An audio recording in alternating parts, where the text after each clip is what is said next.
This is the All-American Coaching League, presented by Axis Sports.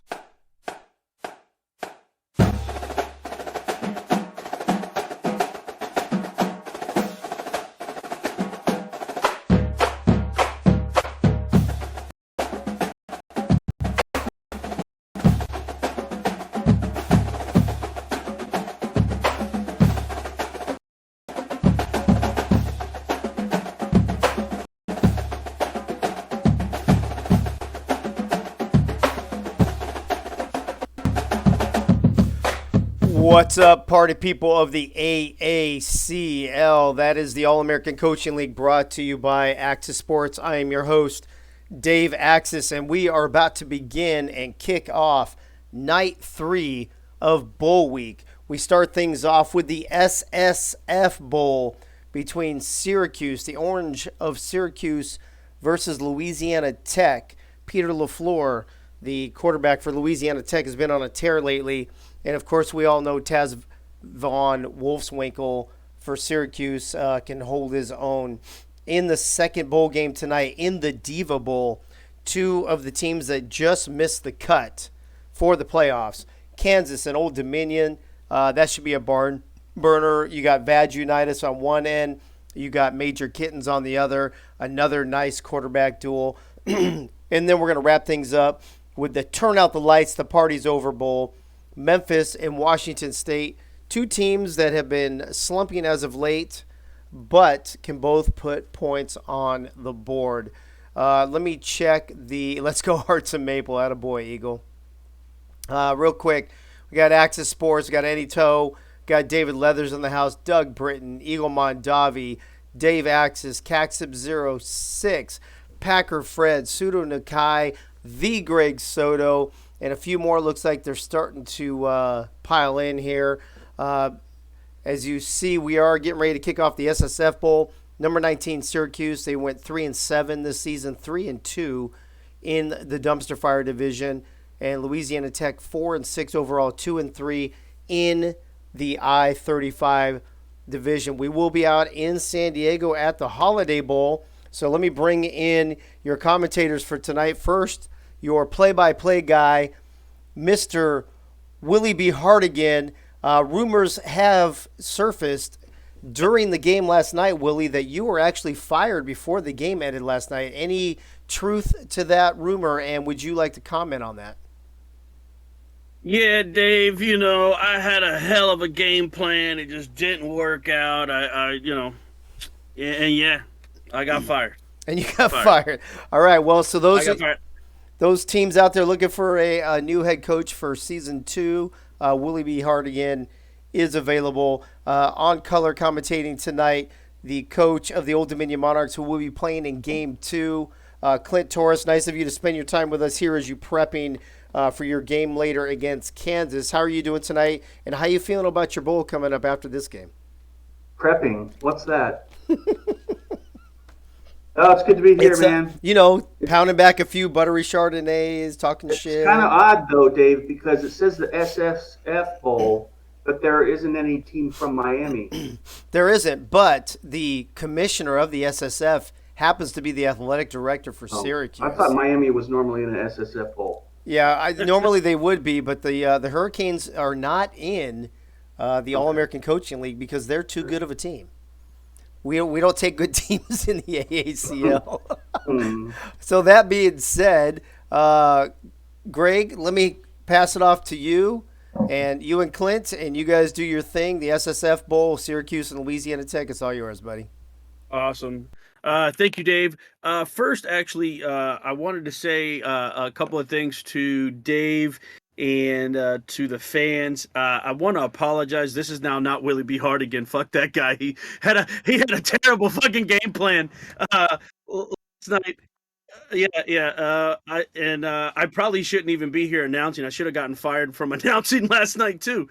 So I want to apologize to Dave and the fans of the AACL. I did something that I don't think I do that much at all. I totally just forgot about the game that I was supposed to announce. So I want to apologize to Dave, my my color commentator from yesterday, I believe it was Robo. I want to apologize to him and everybody that was watching. That will never happen again. And it shows again that I should have listened to my wife earlier in the day, because I did tell her a few days ago that, hey, I think I got something going on Sunday night at 9 o'clock. And she did remind me, and I said, nah, I don't think I do. And I put up my phone away, and I never went back to my phone after another game that I watched earlier in the day. So I do want to apologize, Dave, and apologize to everybody watching. That will not happen again. No worries at all, bro. You're not the first one to do it. I'm sure you won't be the last. You know, shit happens. No big deal. So, again, moving on, I have how do you want to go? Do you want to go with Clint Torres, or you want to go as Charles? Charles. What do you want? What do you want I here work, in the Charles booth? works, man. You what? Charles works for me. Charles works for you. Perfect. So, Charles, what do you think about this game coming up here for the SSF Bowl here? We got Syracuse Orange at 3-7. I mean, normally you shouldn't even be in a bowl game if you're not even at 500, but okay. And Louisiana Tech Bulldogs 4-6. Yep. Might as well change this to the woke AACL. Yeah. Oh, so many things how to respond to that. I think that both these teams have had good offensive games, and then they've had crappy ones. Let's just hope that one of them shows up with a good offensive game. Talking about that really offense. Talking about that offense, Syracuse is using, I believe, the Ohio State offense, and they're running a 4-2-5 defense. And Louisiana has that high-powered Baylor offense in the 4-2-5. So we'll see. They both have the same defense. It's going to come down to personnel.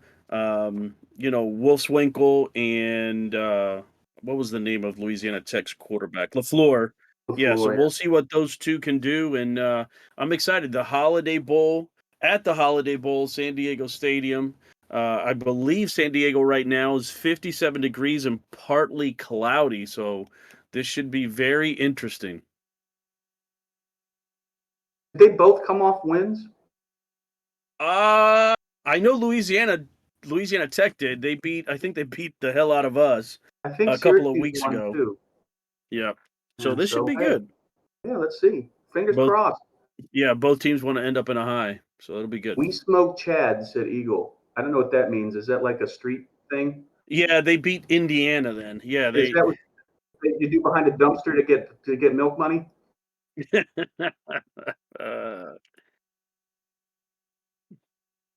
All right, we'll be. I made Greg laugh. Wow. You make me laugh every week. But not on purpose.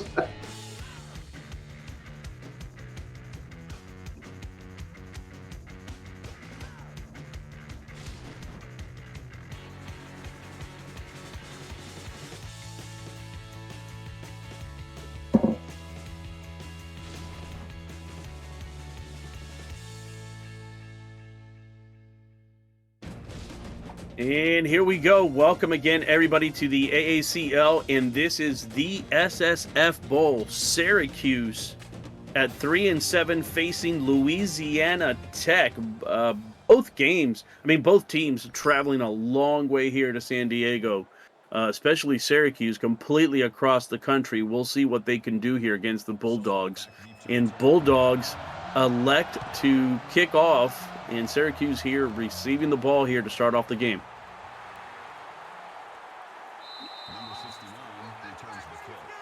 And when does Chad quit? It doesn't look like he quit too fast there. Number 69 bringing it 20 yards up after the kickoff to the 27-yard line. 1st and 10. Here we go. Will Swinkle. You're up. And a quick handoff there, Charles, right to Kerr for 2 yards. It's crazy. I mean, we've been doing a whole season here, and that looked like at least a net zero to me. I don't know how. I had no idea how he got a gain off that. And here we go. Will Swinkle with the ball. A 13-yard gain already there for Taz. 1st and 10. And this orange offense moving the ball on the Bulldogs. Yeah, they're going to have to run the Winkle a lot tonight. The Winkle. This should be interesting. I think this This might be the third game that I do of Syracuse and Louisiana Tech as well. That was really much for nothing there. Petty with a 1-yard reception. 2nd and 9 now from the 43-yard line. It was a Petty reception. There you go. I've only one. Will Swinkle. Oh, now he's throwing on 2nd down. Gronky Khan for, I don't think I've ever called that young man's name, for 7 yards. 3rd and 2. Will Swinkle now. Von Wolfswinkel. I got to remember the Von in there. It's important because Eagle will call you out if you miss it. And Von Wolfswinkel is incomplete. The receiver couldn't catch the ball, and they got a punt now. Yeah, that was. It started off okay, and then it just, went flat. All the air out of that balloon. Yeah, it fizzled out. That's what she said. And here we go, Bulldogs. Oh, and he just fair catches it. The I thought he was Winkle going went to. Thought he was going to go for it. Not good in the first quarter when your Winkles limp. And Bulldogs have the ball, 1st and 10 from the 11-yard line. LaFleur. Oh, I have no idea where that was going. That was to no one. Nobody. Nobody. 2nd and 10 now. 3 wide shotgun formation. LaFleur. Oh, pressure. Wow. Oh, man, that was fast. And there's a flag. I wonder if that's going to be personal foul. Roughing the passer. Oh, no. Face mask. Who was that player that went in there so fast? I couldn't see, but I thought it was a linebacker blitzing right through. I mean, he came in untouched. Might have been delayed for a second, and then he just turned on the burners. Yep. 1st and 10 now after that face mask penalty from the 31-yard line. Bulldogs handoff LaFleur to right for 8 yards. 2nd and 2 from the 43.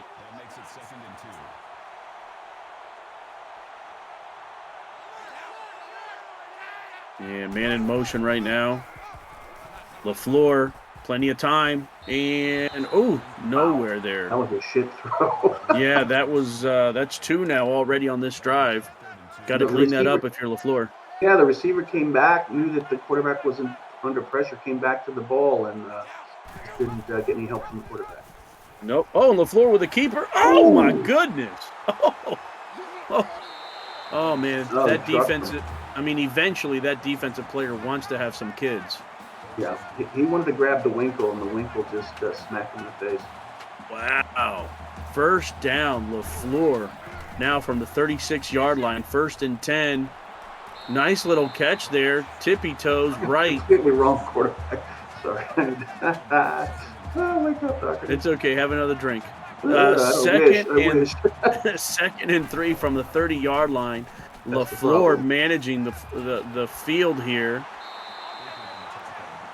Good catch there by Globo Jim for 6 yards. 1st and 10 from the 24-yard line. Where does Globo derive? What country does Globo derive from? Globo? Globo, I would say that. Oh my goodness! I can tell you LaFleur's. Golly, 13 yards. Globo could be Spanish. Really? Okay. Yeah. 1st and 10. Good run there by Wright. 8 yards. 2nd and 2. And they could even still make a 1st down and not get into the end zone here, Charles. So let's see what's going on. Louisiana Tech offensive line is just kicking Syracuse's ass on the line. Oh, there we go. Number 52 finally coming through. Yeah. Jonathan Fakwa. He's from the island of Samoa right there, Fakwa. Yeah, you say Fakwa, I say Fuqua. It all depends on where you're from. 3rd and 3 now from the 3-yard line. Oh, and just oh my goodness. Average Joe's just laying the shoulder down and touchdown right here, boy. They're I don't know, Syracuse doesn't look like they're ready for all this contact tonight. No.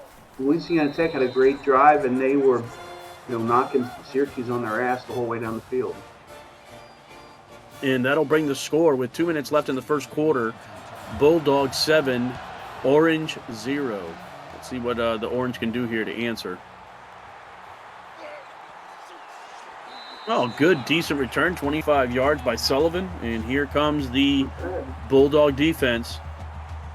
Let's see if Winkle is a little more rigid this time. Von Winkle. Don't forget the Von. Oh, sorry.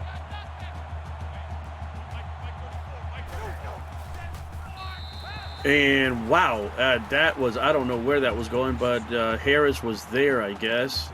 Only 8 yards right now for Von Wolfswinkel. This is not looking good here for Syracuse. He needs to shake it off and get some production going here. Here we go. Short pass to number 45, Kerr, 7 yards. 3rd and short now from the 34-yard line. That defender got hit right in the mouth by Wanker. You say so. Fantastic. Von Wolfswinkel with the keeper. Good run here.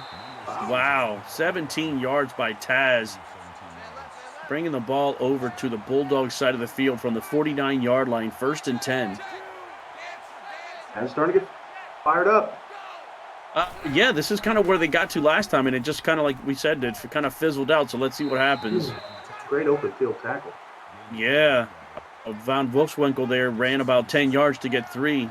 Sometimes that does not work out. And 2nd and long now from the 47-yard line. 46, I'm sorry. I know. Short pass there, 5 yards to Kong. I know. 3rd and 3. That's good. And here we go. Let's see if they can get this first down. They had trouble last time. And Von Wolfswinkel keeps it. Wow, took a hit. 6 yards, first down. He's putting offense on his shoulders, Greg. He sure is. Big, hairy shoulders, Von Wolfswinkel, I hear. And false start. Oh, that's a momentum killer. Could the air be coming out of the balloon? Yep. The air's coming out of the Globo.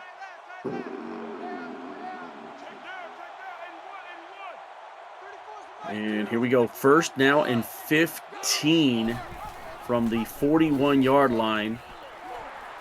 Good run. Oh, takes a hit, Derek Sanders, but he gets 9 yards, number 23, on his first carry of the game. 2nd and manageable 6 here. Yeah, they needed that. Yes, they definitely did.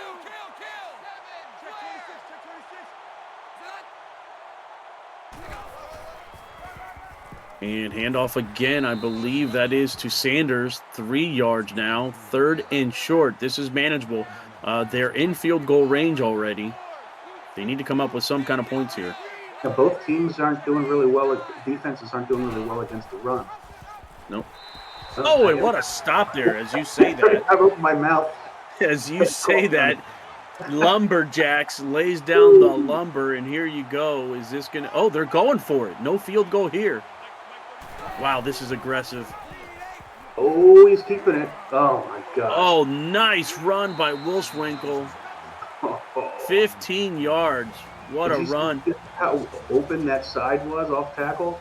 Yeah, completely. Crap, that was like 30 yards wide. Yep, and that'll bring an end to the first quarter with Louisiana Tech 7, Syracuse 0. And here we go with start of the second quarter. And you just keep running it. So far, they don't have the Louisiana Tech defense doesn't have anything to do to stop them. And Von Wolfswinkel, oh! That was a 4. Shit. Stumbling forward for 4 yards, 2nd and 6.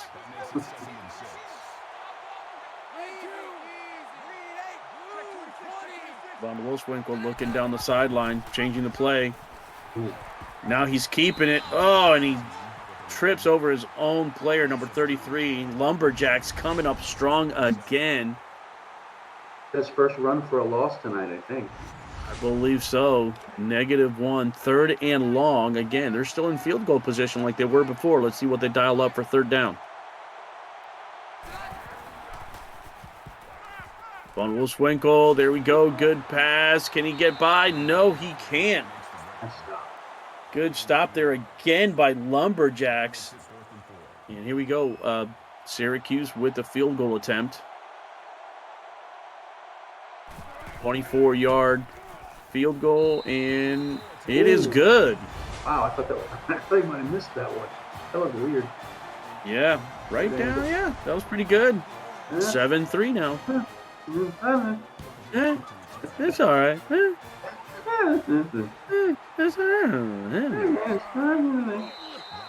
You know, Rogers. I think you and I are the only people who think that's funny. Oh my gosh. Here we go. Bulldogs. 30 yards. I mean, we can keep that going all game long. Wait for the truck to yell at us. Knock the shit off. LaFleur absolutely going nowhere. LaFleur's like,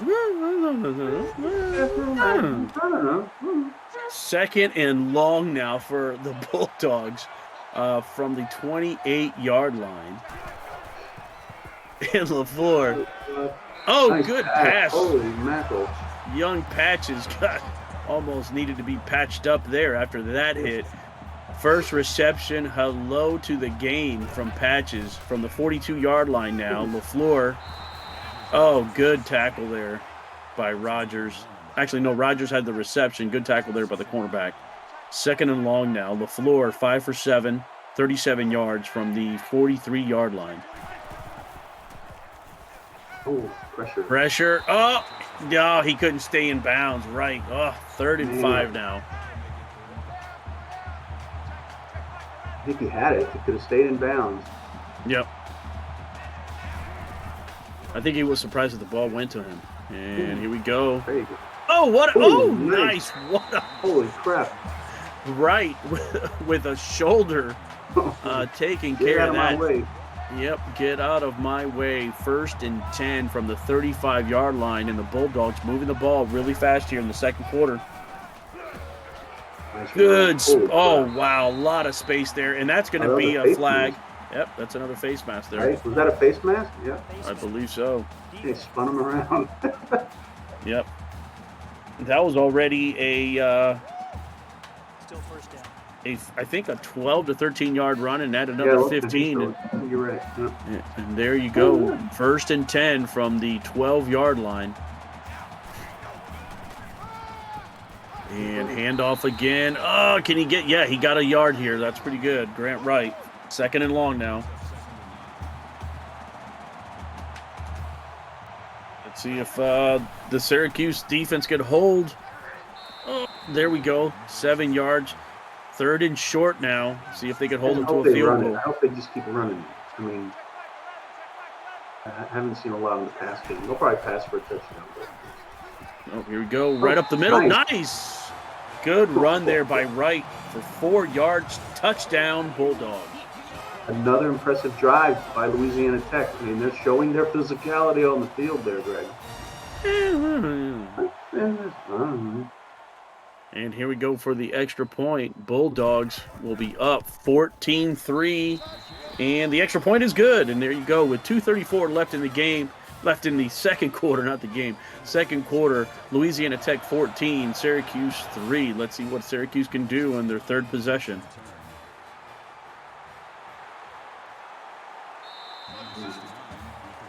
When does Chad quit? At 22 yards. That's right. And 1st and 10 right at the 25-yard line. Going 5 wide here, Taz von Wolfswinkel. Oh, my goodness. Haven't seen this formation from them in a while. And quick pass. Oh, my gosh. And he's still up on his feet. Oh! Hey, man, that was bad tackling by Louisiana Tech. And that's a lot. That's a lot of work for Kerr just for 4 yards. Crap. 2nd and 6.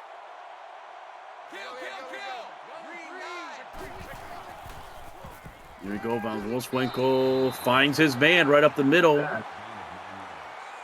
Jimmy Petty, 2nd reception of the game for a 1st down. 1st and 10 from the 38-yard line.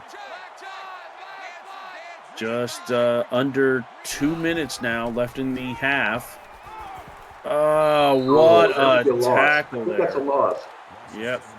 7-yard Wow. sack there. 2nd and long now. Von Wolfswinkel, oh, can't find some room. Oh my goodness, he's going to make something out of nothing here. 5 yards, 3rd and long from the 37-yard line. I think if he would have started with running right off the bat, I think he could have got a first down and more. Oh, no, he didn't catch it. Great play there, I believe, by number 34, Hill. And now Syracuse has to punt. Worst thing for Syracuse, get the ball back in that Louisiana Tech offense. They've been near perfect tonight. Yeah, and again, Louisiana Tech doesn't really have to do too much. I mean, heck, if they just kick a field goal here, go up 17-3 at the half, I mean, they'll be in very, very good spot. Yeah. Syracuse is in a hole.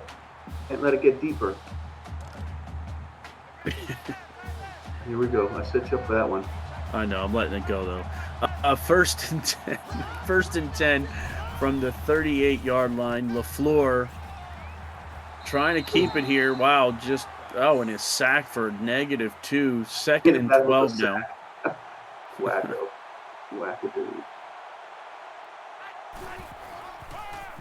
And LaFleur handing it off. Oh, they're having a tough time running the ball right for only a yard. 3rd and long now for the Bulldogs. Really had enough time here to chew some clock down.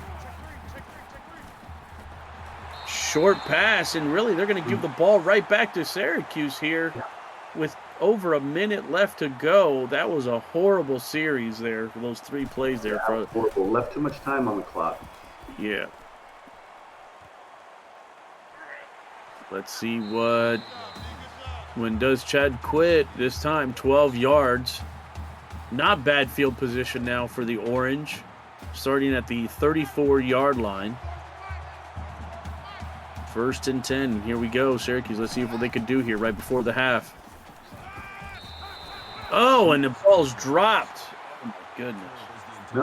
None of their receivers have been open mid or deep downfield. Yep. 2nd and 10. Again, from the 34-yard line. Oh, boy. And Von Wolfswinkel trying to find some room. And there he does. He escapes the tackler. And timeout, I believe. Now Syracuse has the ball on the Bulldog side of the field from the 44-yard line. 1st and 10. Going deep. Here we go. Oh! Man. James Lopez there batting it down on the pass deflection. 2nd and 10. Well, at least Syracuse is going deep here, Charles. I think the receiver had a step on him. It just wasn't a really good throw. Nope. You are correct. And here we go. Short pass there to Chad Quitt. 4 yards. 30 seconds left. 3rd and 6. Another short pass dropped again. And they got a punt. Oh, my God. Why would you just... I don't get it. No. Punting right back to Louisiana Tech. Let's see what they can do with this ball. That was odd. Yeah, Louisiana Tech still 22 seconds left, 2 timeouts. They have time to do something here from the 20-yard line.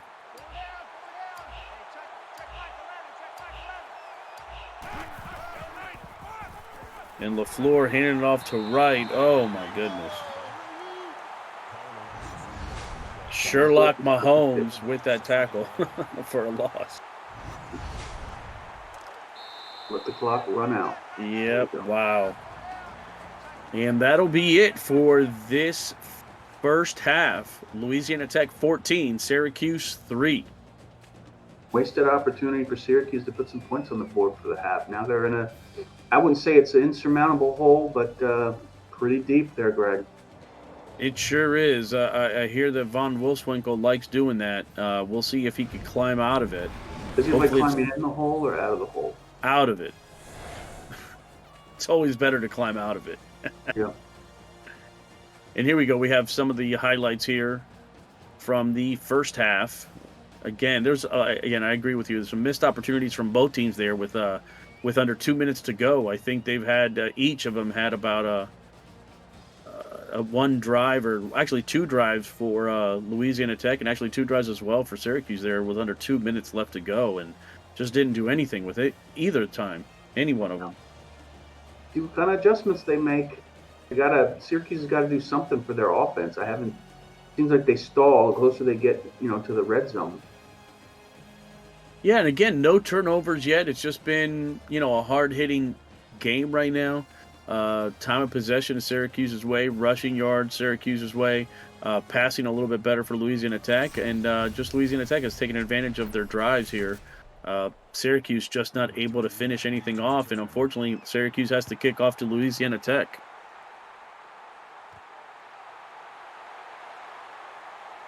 And here we go on the return. 24 yards by Steve the One-Eyed Pirate. And 1st and 10 here for LaFleur and company from the 30-yard line. Again, thank you for joining us here in the SSF Bowl in San Diego, where it's nice and sunny, partly cloudy, sunny. Ooh. And oh my goodness, Wow. Lake Speed. Oh, That could have been disaster for Louisiana Tech. Syracuse 3-7. I could have not seen those 2 defenders standing there. Oh, I know. LaFleur here with a better pass. Good catch and run there by Steve, the One-Eyed Pirate. 8 yards, 3rd and short. Here again, SSF Bowl. Syracuse 3-7 against the 4-6 Louisiana Tech Bulldogs. They needed a big play out of Steve the Butt Pirate. And here we go. LaFleur, huge run with the keeper. I believe that's around 15 yards there for LaFleur. That's 5 rushes, 45 yards, 9-yard average there. Jason Gates with that tackle, bringing LaFleur down. But now 1st and 10 from the 47-yard line. Handoff, and Grant Wright gets 3 yards. Again, thank you for any toe, Cliff Allen, Crazy Canuck, Dave Axis, D Leathers. Good run there by number 28, Wright. Oh, good run there. 1st and 10. Eagle Mondavi, General Cornwall, Cat Sips, 08, Ortha Duck, Packer Fred, and Pseudo Nakai. And good catch and run there by Rogers. 6 yards, 2nd and 4 Is that now. a bubble screen? I believe so. Wow. I don't know if I've ever seen that. I think they were running bubble screens back in 2014. Yeah. LaFleur, with the keeper, -2 yards. Sacked in the backfield by Thomas Underwood. That's a big boy. Yeah. It's got to hurt. Yep. 3rd and 6. They're in field goal range. Just don't do anything stupid and walk away at least 3 on the board. Fantastic. LaFleur here. 3rd and 6. Handoff to Wright. And Wright gets the first down. 13 yards. 1st and 10. Nice run. Nice blocking up front, but really it was the running there that got him the first down. Sure did there, Charles. And good run here by Wright. Touchdown. Grant Wright, 11 yards, and they're in. And pending the extra point, Bulldogs are about to go up 21-3 here. Another good run there. I think Wright's up. He's close to 100 by now, isn't he? Yes, I believe so. Crap. And the extra point is good. There you go. Bulldogs 21, Syracuse 3 with 3:23 left to go in the 3rd quarter. He's got to do something. And when does Chad quit? Here we go. He doesn't want to quit yet. No. 28 yards is enough for Chad Quit. Has got to start playing some lights out ball here. Yeah, unfortunately here, Von Wolfswinkel's going to have to start passing, and I don't know if that's his game plan. He likes tucking the ball and running here, but let's see. Man in motion. Here we go. They're going to run it. Oh, my goodness. Bulldog defense. Yeah, I mean, I think they run well when they have 4 or 5 wide. I think they should just stick with that and pass every now and then, but just keep have run quarterback keepers. Wow. They have too many people in the box. That's the only way you're going to stop Taz is an extra 7 in the box. Oh, and another sack. And who is it? Mr. Lumberjacks again. Oh, my goodness. Wow. 3rd and long now. This Bulldog defense is teeing off on Von Wolfswinkel. They smell that blood there, Charles. Here we go again. Oh, what pressure. Oh, my goodness. This Bulldog defense is everywhere. Love it, man. Love it. And again, Lumberjacks. Lumberjacks is all over the field. Yeah, you got to, I guess the advice is put a blocker on him. Yeah. I think he's shifting over sides. He's going back and forth. I seen him on the right. I seen him on the left. He's all over. And there we go. Louisiana Tech on their second possession of this half already, having to punt and giving the ball back to Louisiana Tech in great field position. So if you look down on the sideline, I think Freddie's the guy with the fur coat and the cigar. I think somebody just tapped him on the shoulder and asked him to come up to the booth. Yeah, I think it might get to that point here soon. We still have another quarter, but I think if Louisiana Tech scores here, it's definitely going to be Freddie time. Lights out. Gamera Powers with the 2-yard reception there. 2nd and long now, right at the 50-yard line. And LaFleur, 11 of 14 for 70-plus yards. And good pass by LaFleur in traffic to Gamera Powers, back-to-back, 1st down, Bulldogs. Yeah, I'm a fan of them sticking to the running game, but so far the passing's been working out. Yeah, again, like I said, I think they smell the drop there, but they smell the blood in the waters, and I think they want to score one more touchdown here. Yep. Oh wow. Going back. Oh, first down right there, Globo Jim. Globo Jim. 2nd reception, 1st down. Bulldogs from the 30-yard line. LaFleur. Wow. Oh, my gosh. Good pressure there by Speed, but couldn't tackle LaFleur for a sack, and LaFleur stops the clock, goes it to the sideline. And LaFleur keeping it here. Oh, my goodness. Just plows over somebody. Lands on top of him. That's the only way you're going to tackle LaFleur there on that play. 3rd and 5. Sherlock Mahomes took the hit, but also tackled LaFleur at the same time. Run it. Yep, LaFleur, here you go. 1st down. Nice slide there. Nice slide. He almost got his head taken off. Yeah, he did. He knew that was coming, too. 1st and 10 with less than a minute and a half to go here in the 3rd quarter. LaFleur keeping it again.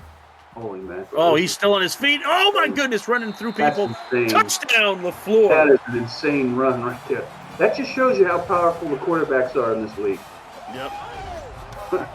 Look at LaFleur. They're like John Riggins. LaFleur saying, keep feeding me. That was his celebration in the end zone. Feed me the ball. How many quarterbacks do you see that have the ability to lower their shoulder and knock a safety on their ass? Yeah, this is LaFleur's just plowing through people this game. That was an insane run. There you go, Coach. Offensive play tonight. Yep, that could be. Bulldogs 28, Syracuse 3.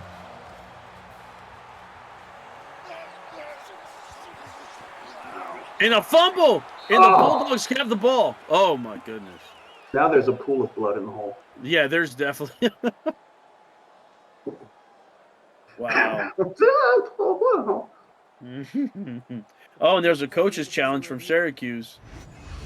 Why not? On the fumble. Let's see. Did Chad quit? Oh, no. His knees were down.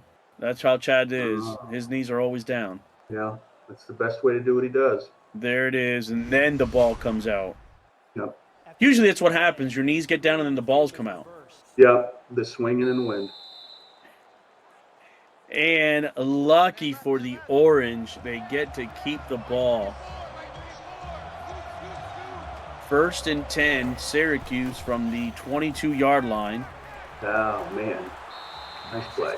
Oh, nice. Chad Quit, 11 yards. First down, Syracuse. He held on to the ball that time.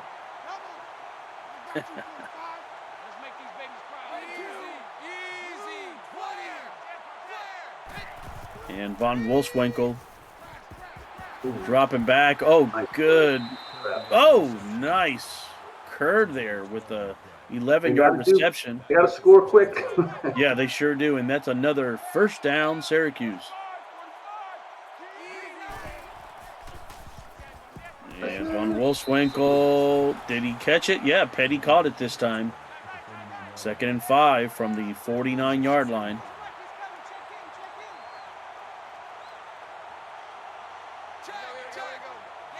Oh, they're wasting a lot of time here, Charles. Yeah, I know. Snap the dang ball. This has been a long third quarter. Oh, nice. What a hit. Oh, wow. My goodness. Way to stay in the pocket. Yep, getting the ball to Kong on that 20-yard reception, 1st and 10, but Von Wolfswinkel got lit up as soon as he let go of the ball. Oh, and I think that might be a false start on Larson. Oh, man. It has not been Syracuse's night. Nope. They're stalling out. As soon as they get past the 40-yard line of the Bulldogs, they start stalling out here. Hopefully here, let's see if they can finish this drive. Nice. Good pass there to Eric George, 12 yards. 2nd and short. This is manageable.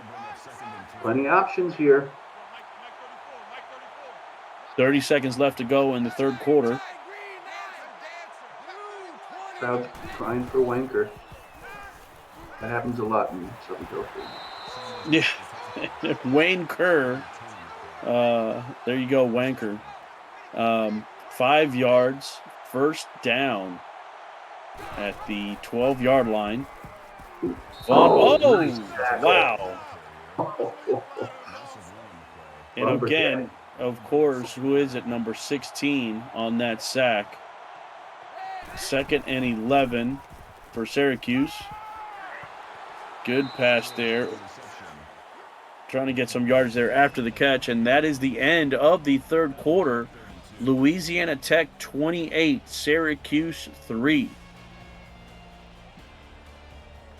You think they should go for the end zone on this one or go for the first down? Yeah, I think they should go to the end zone here. And put your 69s up in the chat. And he goes nowhere. Derek Sanders. Was that Lumberjacks again? Yep, that's Lumberjacks again.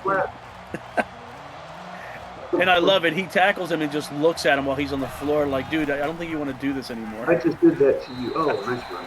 Yeah, good run there. And sure enough, Lumberjacks was coming. It's a good thing he didn't have to go any further because Lumberjacks was coming right there. Yep. Touchdown, Syracuse.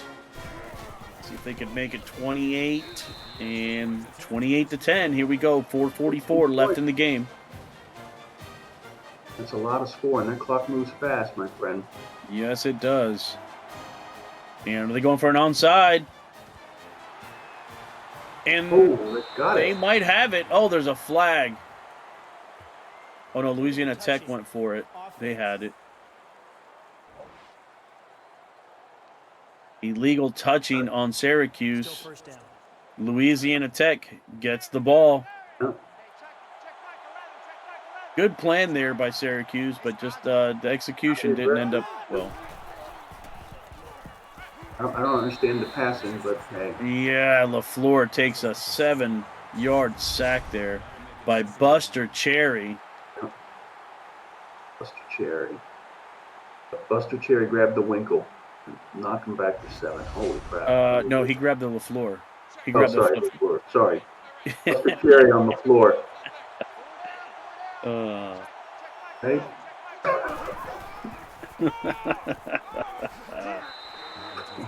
2-yard run there by Wright. 3rd and 15.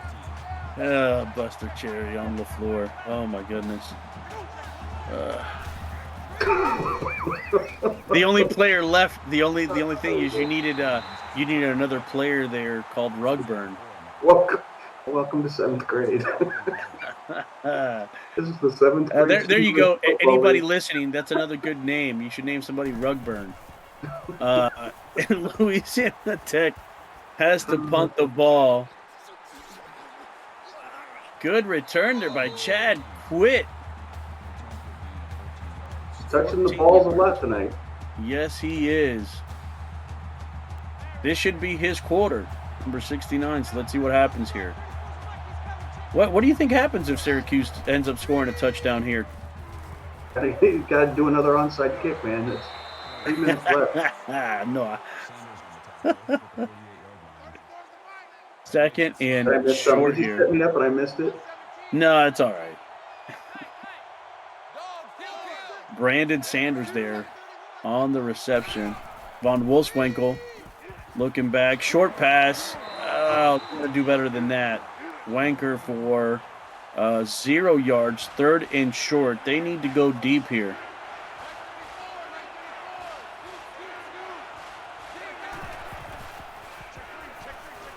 Three-step drop. Von Wolfswinkel. Oh, he gets enough for the first down. Alan McKinney. First reception of the night. First down right at the Bulldog 48-yard line. They need to attack the end zone now. These short passes. Oh, my goodness. And a sack there by number 34, Andy Hill. Do you think on this next play they could possibly go deep with the Wanker? I hope so. Either that or with Chad Quitt. I hope number 69, Chad Quitt, goes deep. Yeah. That's always an option. Yes. There we go. 5 wide. Shotgun. 2nd and long.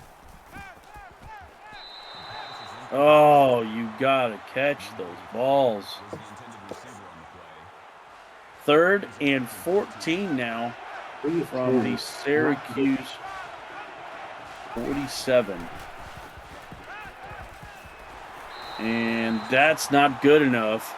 Gronky Khan, 7-yard reception, brings up a 4th and long situation here for Syracuse. They're going to have to go for it.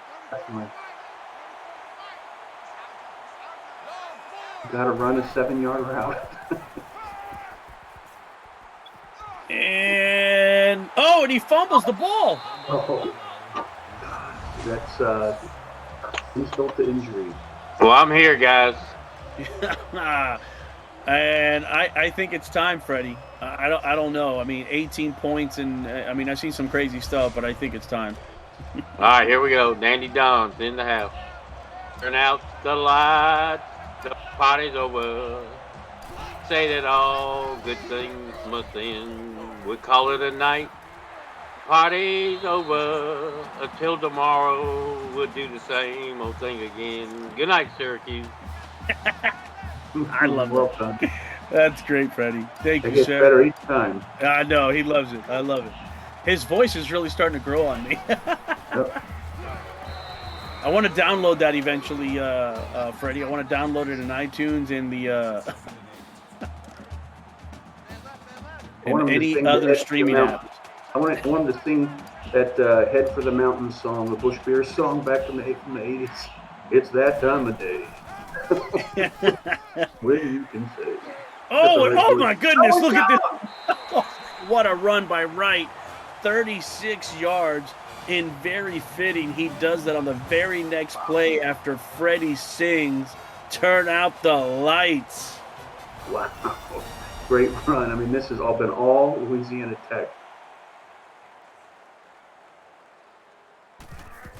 Do you think he gets off the player of the game? Yeah, pretty much. That's the second, right? Second? Yes. Third. I think it's a second. And here we go, 35-10. Bulldogs just rolling over Syracuse. Syracuse not knowing what to do here. When does Chad Quitt? It's getting there. Yeah. I mean, I expected there to be a closer game here at the AC Miami Bowl. AC Miami. I'm sorry, the SSF Bowl. Von Wolfswinkel, a lot of time. Oh my god! Oh, now you play. Now you pass long. Oh man. Matt Sullivan with his first catch of the game. Where have you been all night, son? Wow, and he almost got through that tackle there. He stepped out of bounds, but I mean, first down from the 29-yard line.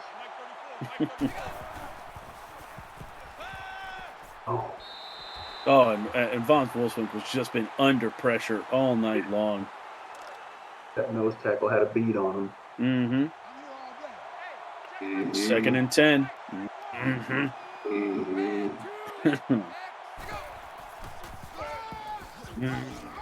My name is Buck, and I drive a truck, and I like to. First and goal. What a run there by Jimmy Petty. And again, where have you been with this play all night long? That's right. Maybe are the scrubs out there for Louisiana Tech? They got to be. They got to be, because Syracuse has moved the ball in 2 plays more than they've done all night. Hey, Mom, look at me. I'm in a bowl game. And, they're not going to let him score. Wayne Kerr with 6 yards. Wanker. And here we go, 2nd and goal from the 1-yard line. And touchdown, Wanker brings the score 35-17 with the extra point coming up. I'm glad they put some more points on the board. It's a long flight back to Syracuse. Yeah, definitely. And here we go, another onside kick try. And Louisiana Tech has that one. The Eagles going to be revoking scholarships on the flight home. He should fire everybody like I did last night.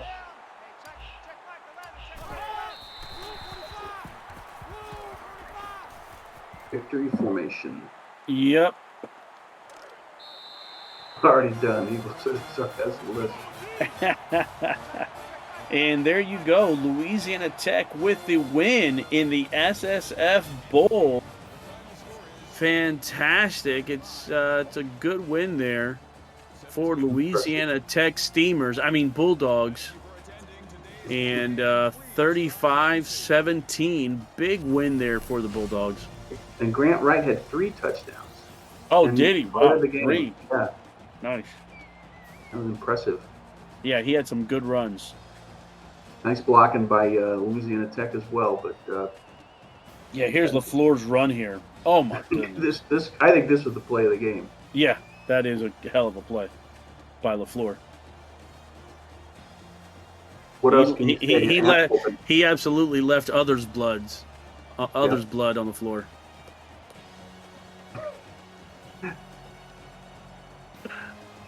And here's the run right after Freddie sang for him.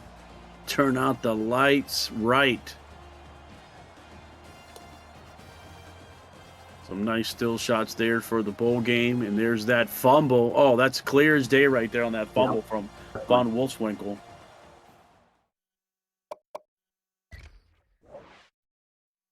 Great stuff. So, again, thank you for joining us for the SSF Bowl tonight out of San Diego.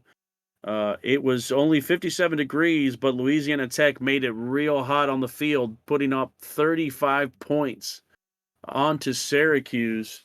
And there you go. Passing yards and time of possession by Syracuse, but Louisiana Tech only needed 9 minutes and 40 seconds to put up 35 points. And that's a hell of a game there. And congratulations for the SSF Bowl champions, Louisiana Tech Bulldogs.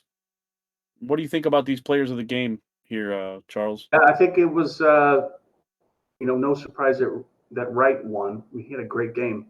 Has had a decent game, but not. I mean, they had to have a couple plays of the game on the Syracuse side, but I think overall, I think they should be disappointed in their performance. But I think a good thing here is I'm happy I got to do a game with you. You and I think it's fitting doing the SSF game with you and looking up into that clear azul colored sky.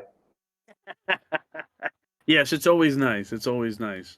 It's always nice. Again, thank you for joining us for the AC Miami Bowl, where Louisiana Tech takes care of business. And I don't know if Syracuse is going to be using the Ohio State offense again. Yeah, next season. again, I can't say it enough. It was really McCool doing the game with you. Yep.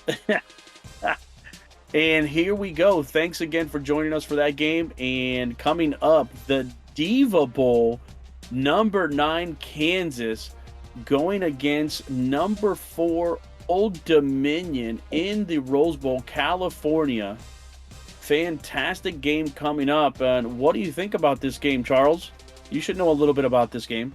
Yeah, it's going to be a good one. Kansas is tough, and we're always have to be on our A game when we play Kansas City. Kansas City. I think the key for us is to penetrate. Yeah, Kansas. I do remember Kansas. I called their game. See what team shows up here to this Diva Bowl. Last time, I saw them on the field. They were on their way to go to the playoffs, and they got beat at home.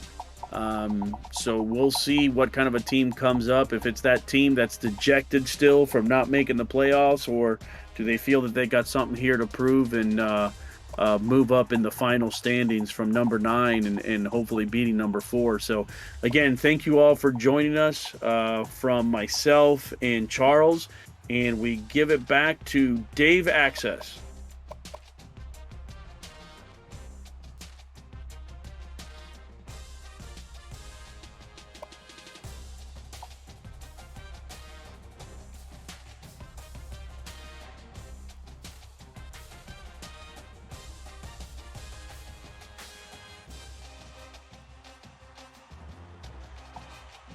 I'm doing well, Dave. I'm looking forward to the Diva Bowl. It should be a fun festival.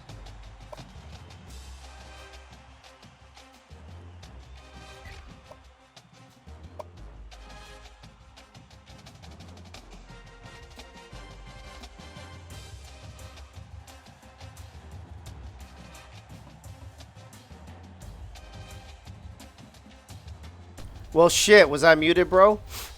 You could hear me, Mike, but I don't think they could hear me. Number 9, Kansas.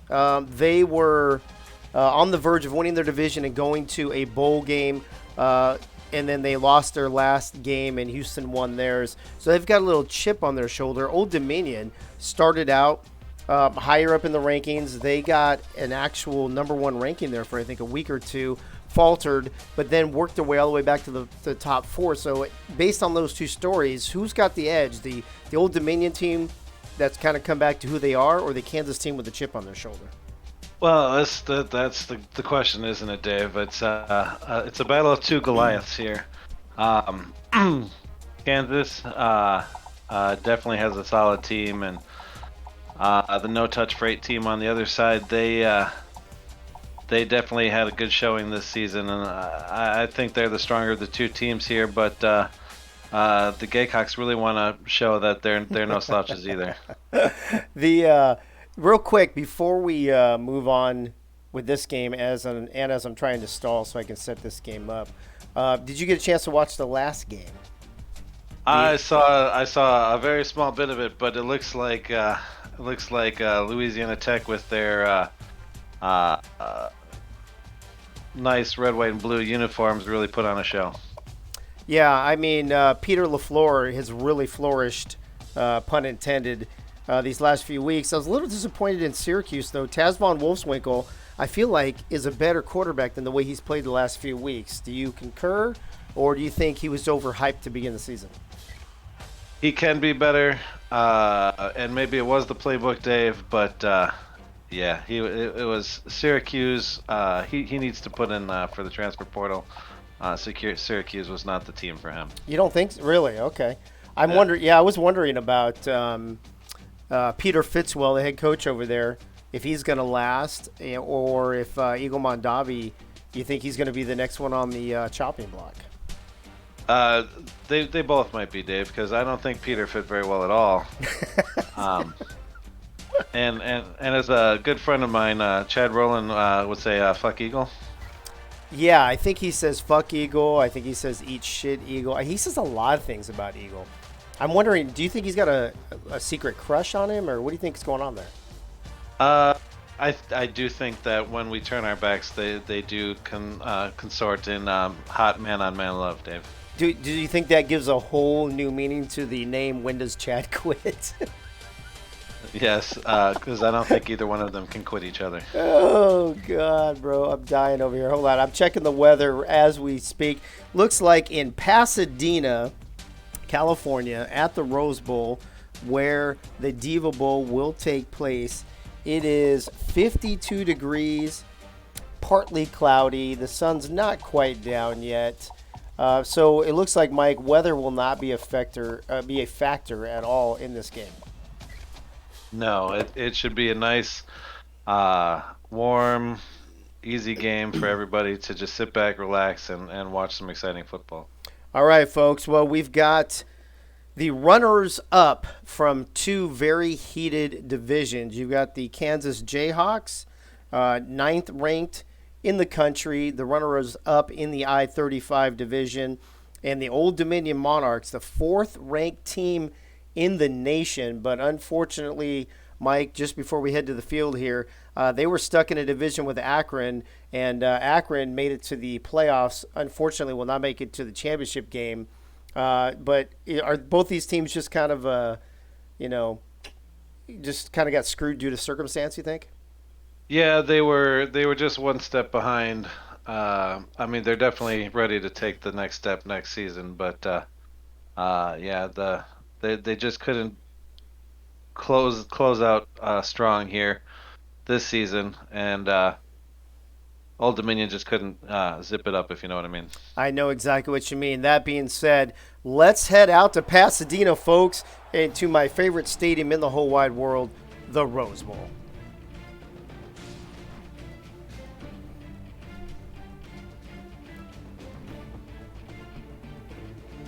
Looks like neither one of the uniforms are all that exciting tonight, Dave. No, it looked like I heard Kansas wanted to go all white, and Old Dominion doesn't have a lot of choices. Yeah, well, you know what they say, Dave. Once you go white, you don't walk right. Is that what they say? That is what they say, Dave. Oh, I'm glad to hear that. I didn't know that saying, but I appreciate that. I got to get this screen set up here. There it is, the beautiful Rose Bowl, folks, in Pasadena, California. Been there a million times. Love it. It's my home away from home. And the number 9 Kansas Jayhawks taking on the number 4 Old Dominion Monarchs. And there's your kickoff, folks. The Diva Bowl has commenced. Looks like Old Dominion is going to start with the ball, Dave. They are going to start with the ball. Venerio with a 25-yard return. They play in the Bootleggers, right? Let me get over there. I think I might have said the wrong one earlier. Oh, look at me. I'm just moving shit all over the place. Yeah, I'm trying to watch this, Dave. You got stuff in mind. Sorry, bro. This is what happens when I don't have people to call games and I have to do everything myself. Hold on. This is what happens, bro. I don't tell you. And we got Old Dominion in the hurry-up offense already. There you go. See, good thing you're here to call the game, right? And, look at the Vag. The Vag doing what the Vag does best, along with a few other guys like Von Wolfswinkel, and what's the, oh my gosh, the Georgia State quarterback. I don't remember his name. Rodney Dangerfield. That would be those few guys, I think some of the better running quarterbacks in the league. I think the Vag is probably going to be on display tonight. How do you feel about the Vag being on display? I'm always up for it being on display, and the nice thing about the Vag is you can really stretch it out. He can. So there we go. We finally got it. Kansas from the I-35 division, and Old Dominion from the Bootleggers division, which means Actually, you know what that means? That means I think we were wrong. Akron's in the dumpster fire division. I don't even know who won that division now that I think about it. I'm so confused tonight. I don't know. What do you think, Mike? Who won the Bootleggers division? Anybody? The team with the best divisional record, Dave. Who was that? It wasn't Akron. Oh, it was Georgia State. Duh. Georgia State. That's what. So same, right? Same idea. Georgia State and Akron both, only losing one game all season, so that makes sense. Yeah. As we're trying to figure out what's going on here, looks like Old Dominion and Charlie Moore taking things downfield. Charlie Moore with a 6-yard rush, 2nd and goal for the Monarchs, empty backfield. I don't know about spreading it out like that at the goal line, Dave. That's a risky play right there.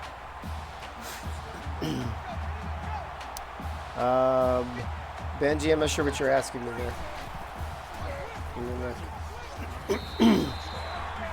And the Vag scored. And there you go, folks. Let me look here real quick. See what Benji's asking me.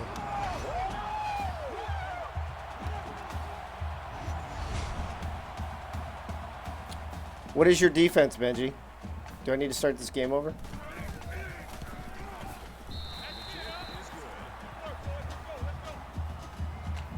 I didn't change your defense, so it's whatever. Oh, okay, yeah. All right. You said LOL, so you confused me there for a second. I didn't change your defense, I don't think, did I? Let me look real quick. Oh. I mean, you don't change the playbooks anyway, but I did change your run pass. I do see that. Well, you said LOL, so I thought you were and you had a question mark, Benji, so I thought maybe I put the wrong thing in there. And Who cares what Benji wants, Dave? Screw Benji. Dude, Benji's always fucking shit up, man. He's got a case of the Cadillac Scoots anyways. There you go. Hey, yo. I mean, when you have a case of the Cadillac Scoots, that can only mean one thing. You better go see a doctor. 4-3 multiple just naturally sucks. Well, I don't know. He played pretty well for the majority of the season. I don't know if I would say it sucks. Well, speaking of seeing the doctor, Dave, when I was younger and I was put up in the hospital for a week, I got a visit from the old Milwaukee Bucks, Cadillac Anderson. Oh, nice. Yeah, he gave me an autographed picture, which I have no idea where it is these days, but got to meet the old Cadillac, the man this Cadillac Scoots was named after. That is a great story.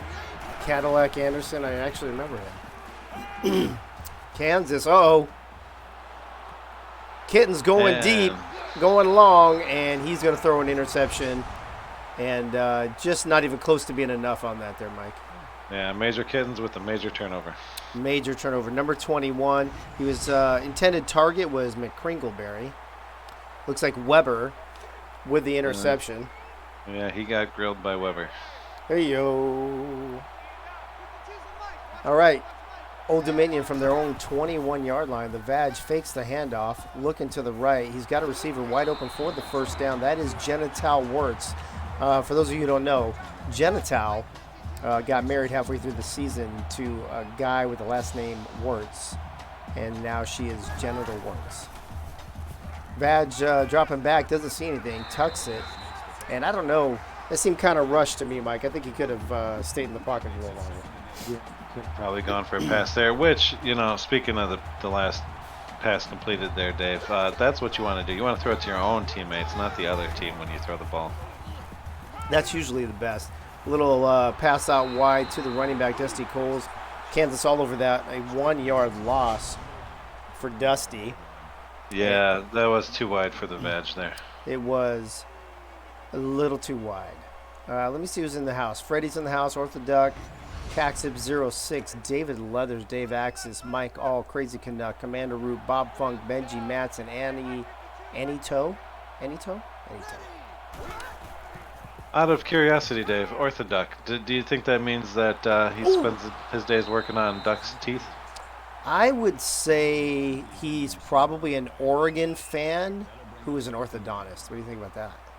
That's a possibility, or it could be a she, Dave. I'm It not could really be a she. It could be a she.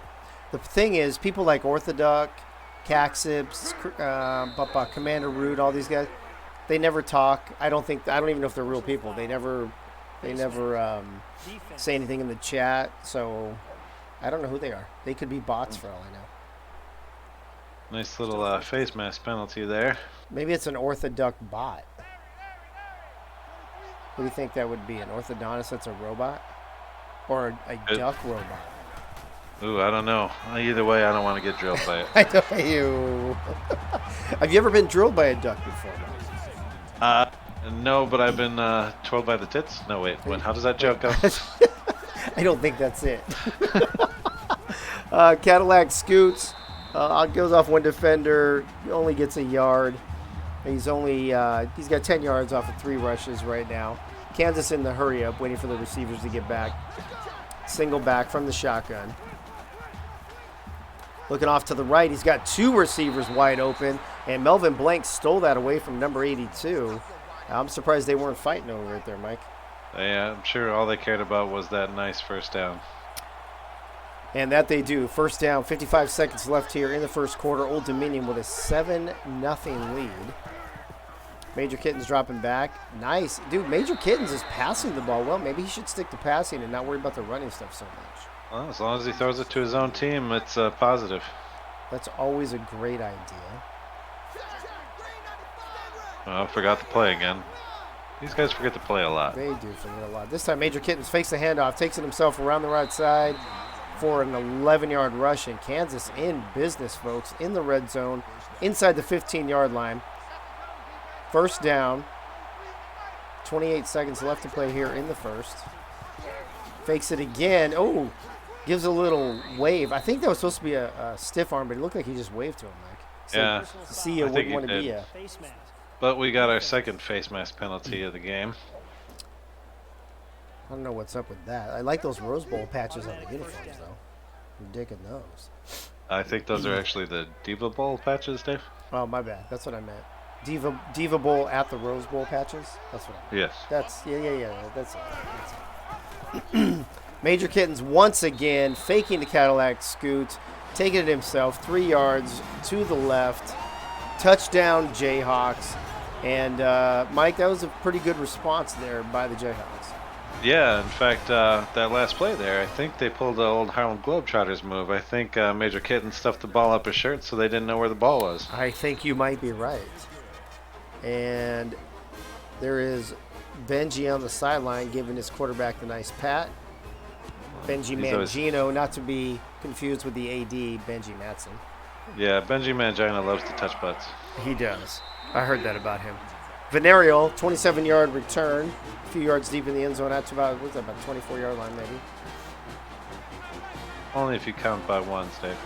That's normally what I do. Oh, yeah, that's a good point. The ACL is the only way we'll ever hear the Jayhawks fight song played at the Rose Bowl. There you go. Well, there you go. You're welcome, Benji. Nice short pass over the middle to Venereal for an 11-yard reception and another Monarchs first down. Clock stops temporarily. See if we get another playoff before the beginning of the second quarter. I think we will, Dave. Yeah, it looks like they were just waiting. Woo, Dusty Cole's caught in the backfield for no gain, and that wraps up the first quarter, folks, here at the Diva Bowl. Kansas 7, Old Dominion 7. And Mike, you think this is the way the rest of the game is going to go, tightly contested like this? These are two strong teams. It could be very tightly contested. Only I don't believe it's going to end in a tie. The Vag, for some reason, sliding in a crowd and then trying to shove his helmet up the ass of the Kansas defender. Mike, is that usually a play that you guys run over there at Marshall, or what do you think? Or is that more of a Kansas thing, or Old Dominion thing? Sorry. That's a display of dominance thing. You got to show the other team, look, I'm the boss. Don't make me shove my helmet up your ass. Don't make me shove my helmet up your ass. And Kansas says, well, you know what? You can take that and shove it up your ass and punt the ball to us, because Old Dominion has to punt the ball, and it's going to be out of bounds somewhere between the 15 and 20-yard line. And Kansas will take over. So Kansas responds with a touchdown. They stop Old Dominion. Now they have the ball. I would say momentum towards the Jayhawks right now, Mike. Only because they have the ball, Dave. If they didn't have the ball, it would still be in Old Dominion's hands. Then they would have the momentum. Yes. Is that how that goes? Okay. That's how that goes. All right, Chris Clement with a reception, first down for the Jayhawks. And I got to tell you, I'm pretty impressed with Major Kittens throwing the ball, even though he seems to run the ball more often. This time he hands it off to Cadillac Scoots, who scoots right by his offensive lineman for 5 yards. He's got 15 on the day so far.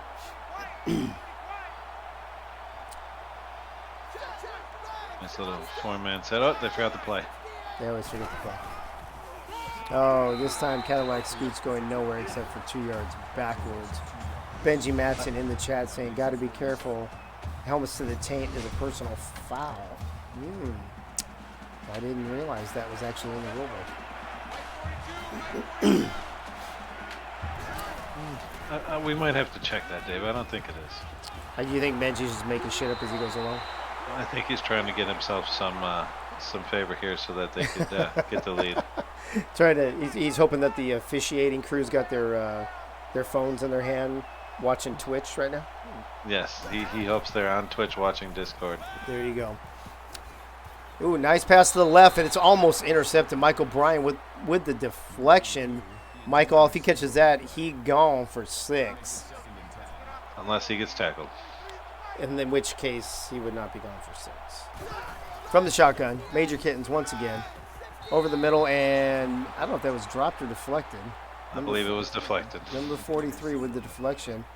And now the Jayhawks in a 3rd and 10 situation, a little short of midfield. 3.5 minutes to play here. Kittens going long down the left side. He's got a man wide open, and he dives for it. Tingle McCringleberry, a 35 diving reception, Mike.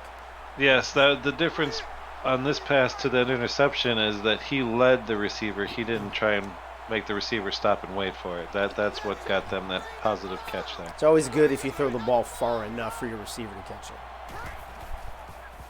Kittens drops back again. This time didn't really give a lot of time for it to develop, but decided to tuck it and run. Has to take a 3-yard loss. I think he kind of rushed things here, Mike. Yeah, and also if you're going to tuck it and run, don't run where the other team is. That's always a good tip. That's what she said. There you go. That'll bring up 2nd and 13, folks. Just got to play smart football here and put it in the end zone. Off to the right side, a little toe tapper. Melvin Blake for a 4-yard reception. Gets out of bounds, stops the clock with 3:12. David Leathers, what's up? From the shotgun. Forgetting the play once again. And he's under pressure. He throws it. Oh, and it's almost picked off. Woo. Yeah, that was a bad pass. He should have just thrown that away and take the 3. It's a good thing that wasn't intercepted.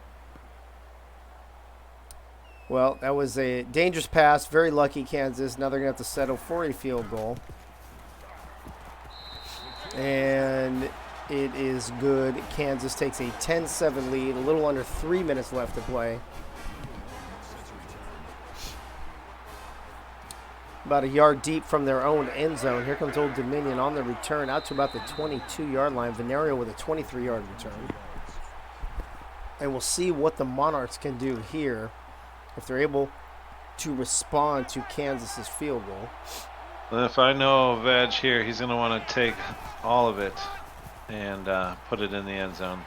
Well, that's what the Vag usually likes to do. This time, hands it off to Dusty Colzo for a 12-yard rush and a first down. I'm sensing a 10-10, 14-10 type of game at the half, Mike. What do you think? If they score here, I would say, yeah, 14-10. And if they don't score here? Then I'm going to say it's probably going to be more like 10-7. That's a great point. From the shotgun, the Vag, 4 receivers set, hands it off to Dusty Coles. Dusty Coles, a 7-yard rush, respectable. 2.5 minutes left to play still. Thank you all for joining us on this Monday night. David Leathers kicking it with us Monday night with some AACL action. The Vad drops back, decides to tuck it and run. Takes a bad angle there. I think if he cuts it inside, Mike, he might have got another 5 or 10 yards. I think if his teammate there had just turned and thrown a block, he'd have been much further gone. I agree with that, and here comes the punt. So Kansas now with an opportunity to take a double-digit lead into the locker room if they could do something on this possession. McCringleberry with a 7-yard return. I kind of feel like that last run by the Vag, that may have been a longest yard situation there where the team gave up on him because he gave up on the team. Well, we can get a halftime report on that and see what we can find out down on the field. I think Freddie, our man down on the field, will probably give us a little update here at the half here in just a few minutes. Under 2 minutes to play until halftime. 2nd and 4 for the Jayhawks. Oh, Major Kitten's going to try to tuck it and run. He's pulling a little Vag action there and loses 3 yards. I don't know what it is with these impatient quarterbacks, Mike, but there seems to be a lot of them in this league. Well, you know, it's the fact that they're so young. You know, kids, Dave, they have no patience. Fucking kids. Ooh, nice tackle from behind. I don't know who that was, but that was a great tackle. And now Kansas barely runs 30 seconds off the clock, Mike, and they're giving the ball back already. Yeah, well, that's what happens when you don't convert a first down. And Old Dominion now going to have decent field position as they bring the punt back. Ooh, nice little sideline to the 50, oh my gosh, to the 40, and he's still going. What a run. What a return by Dusty Cole, 28-yard return. That was a spectacular return. Made himself look like a man amongst dolphins. Yes, especially on land, dolphins not very useful. True. Well, now Old Dominion inside the 40, almost to the 35-yard line of Kansas. The Vad drops back. He tucks it. He's got a blocker who's not blocking. Dusty Cole's just running out in front of him without blocking anybody, but he does pick up 8 yards, 2nd and 2. Under a minute and a half here to play in the first half. And nice pass to Testicular for a 29-yard touchdown. Yeah, so looks like we do have a possible 14-10 halftime. Possible, but 1:18 on the clock and 2 timeouts. Kansas a lot of time left to put some more points on the board before we go in the locker room. Yes, as long as they score, they can put more points on the board. If they don't score, they will put no points on the board. Can you hold on? Can you say that one more time? I didn't have my pen and pencil, my paper ready. So if they score, they will put more points on the board. But if they do not score, their score will not change. If they do not score, now I get it. Kansas from about their own 1 or 2 yard line, straight up the gut to about the 24, 25 yard line. McCringleberry with the return. Offense at a glance. Plays are about even. Yards to Old Dominion. First downs to Kansas. 14-10 Old Dominion right now. And Benji Matson getting his feelings hurt on the field and in the chat. Well, you know, it's a good thing that Benji's tough. And speaking of tough, Major Kitten's 20-yard rush up to the 45-yard line. Clock. Oh, did they burn timeout? Nope, just stopped for the first down. 1:08 left to play here in the first half. From the shotgun. Oh, there's the stutter step. There's the screen pass. There's the defense, and there's a 4-yard loss. And there's the loss. That's what happens on that screenplay. That's the loss. Nearly, what I'd say, what do you think, 90% of the time? Once in a while they get lucky. 90.7% of the time. And there's an, nice get the fuck off me move there by Cadillac Scoots with a 9-yard reception. 50 seconds left to play. Kansas is going to have to hurry. Only one timeout. They've got it here. They need a couple of decent plays. There's the first down. Let us stop the clock temporarily with 42 seconds. Everybody's scampering around. Kansas from the shotgun again. Another short pass, and I don't know what they're doing here, Mike. They're either going to have to waste their last time out, or they're going to have to really hustle. Yeah, these short plays aren't going to get it done. Oh, that time he gets a nice pass over to Skittles for an 8-yard reception and a first down. Does temporarily stop the clock. For one more play. Yep. 20 seconds left to play. Oh, and they're changing the play, wasting more time. And Kittens. There we go. That's yeah. going to be the timeout right now. Are they going to run the clock down and try another play?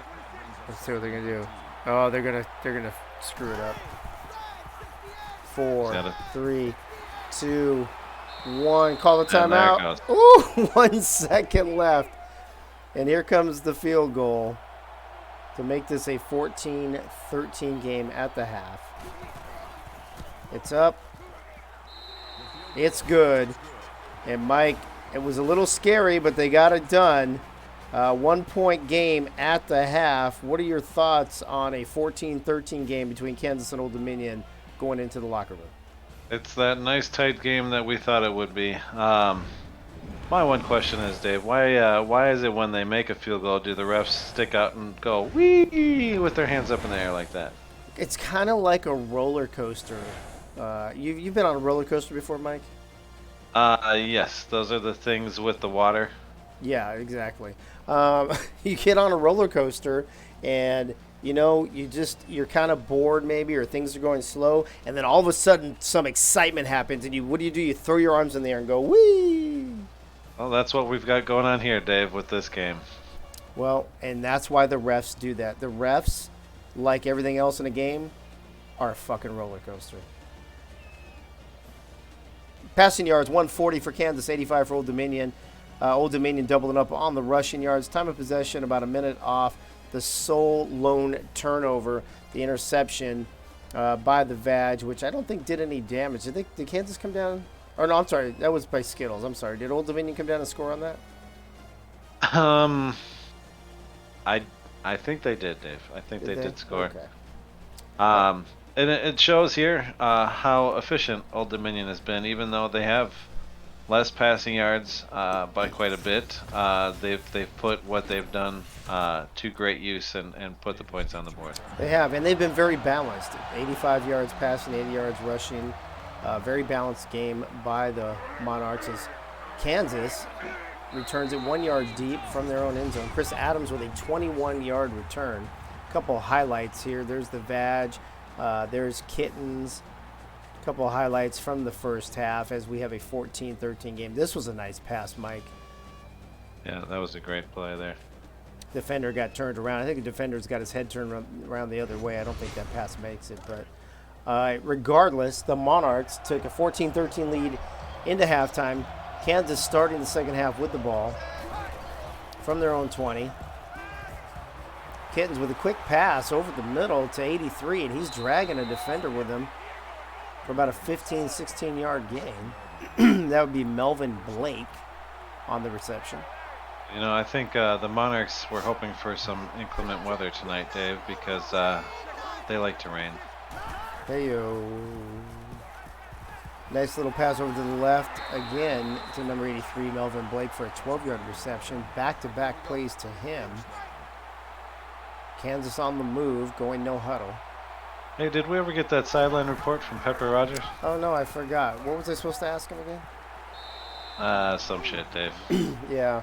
I don't know. Pepper Rogers, are you with us? Did you get some shit down on the sideline at halftime? No, I guess he's not with us. He's probably getting that second half blowy, Dave. Whoa, hey. He might still be in the locker room. Oh no.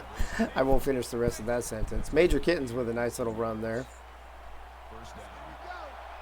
And here comes Kansas, already inside the 30-yard line of Old Dominion. Major Kittens checking his wristband. Nice little pass to the left. Ooh, and I thought that could have. Oh, I thought that was going to get picked off. The receiver's lucky he didn't come away injured there. Yeah, he could have got his world a little bit rocked there. Kittens staying in the pocket this time. Only a 2-yard pass to Mike Davis. Going hurry up still. 170 yards on the day so far for Kittens. No touchdowns with interception. Oh, the stutter step screenplay. And this might be one of those times that actually worked, and it does. There we go. And there goes, did he get in? Cadillac Scoots? No, he's just short, Dave. 24-yard screen pass down to the 1-yard line. First and goal, Jayhawks. And there they go. Wow. They managed to double up, score before half and right after half. And that was a pretty big hole right up the middle. As it looks like they're going to go for 2 to try to make this a 21-14 game.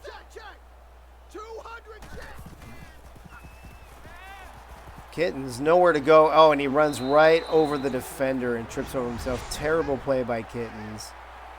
He had a hole to the left. He could have taken it outside to the right, but instead he runs right into 2 Old Dominion defenders. Terrible, terrible decision making. He has made some bad decisions on some runs tonight. He has. However, Kansas does have a 19-14 lead with 4 minutes left to play here in this third quarter. Dusty Coles takes it out to about the 21-22-yard line. And let's see if Old Dominion can respond to Kansas coming out and taking the lead here early in the second half. From the shotgun, empty backfield. It looks like they're going to go big here. And the he pulls the Kittens and runs right into the defender and his blocker. I believe he got put into a headlock by his I was blocker. just thinking the same thing. Let's look here. By his own man. His own man put him in a headlock. Dude, what are they teaching over there at Old Dominion? They're teaching, doesn't matter who you take down, just take them down. I mean, maybe he thought, maybe the lineman thought that was actually the defender. What do you think?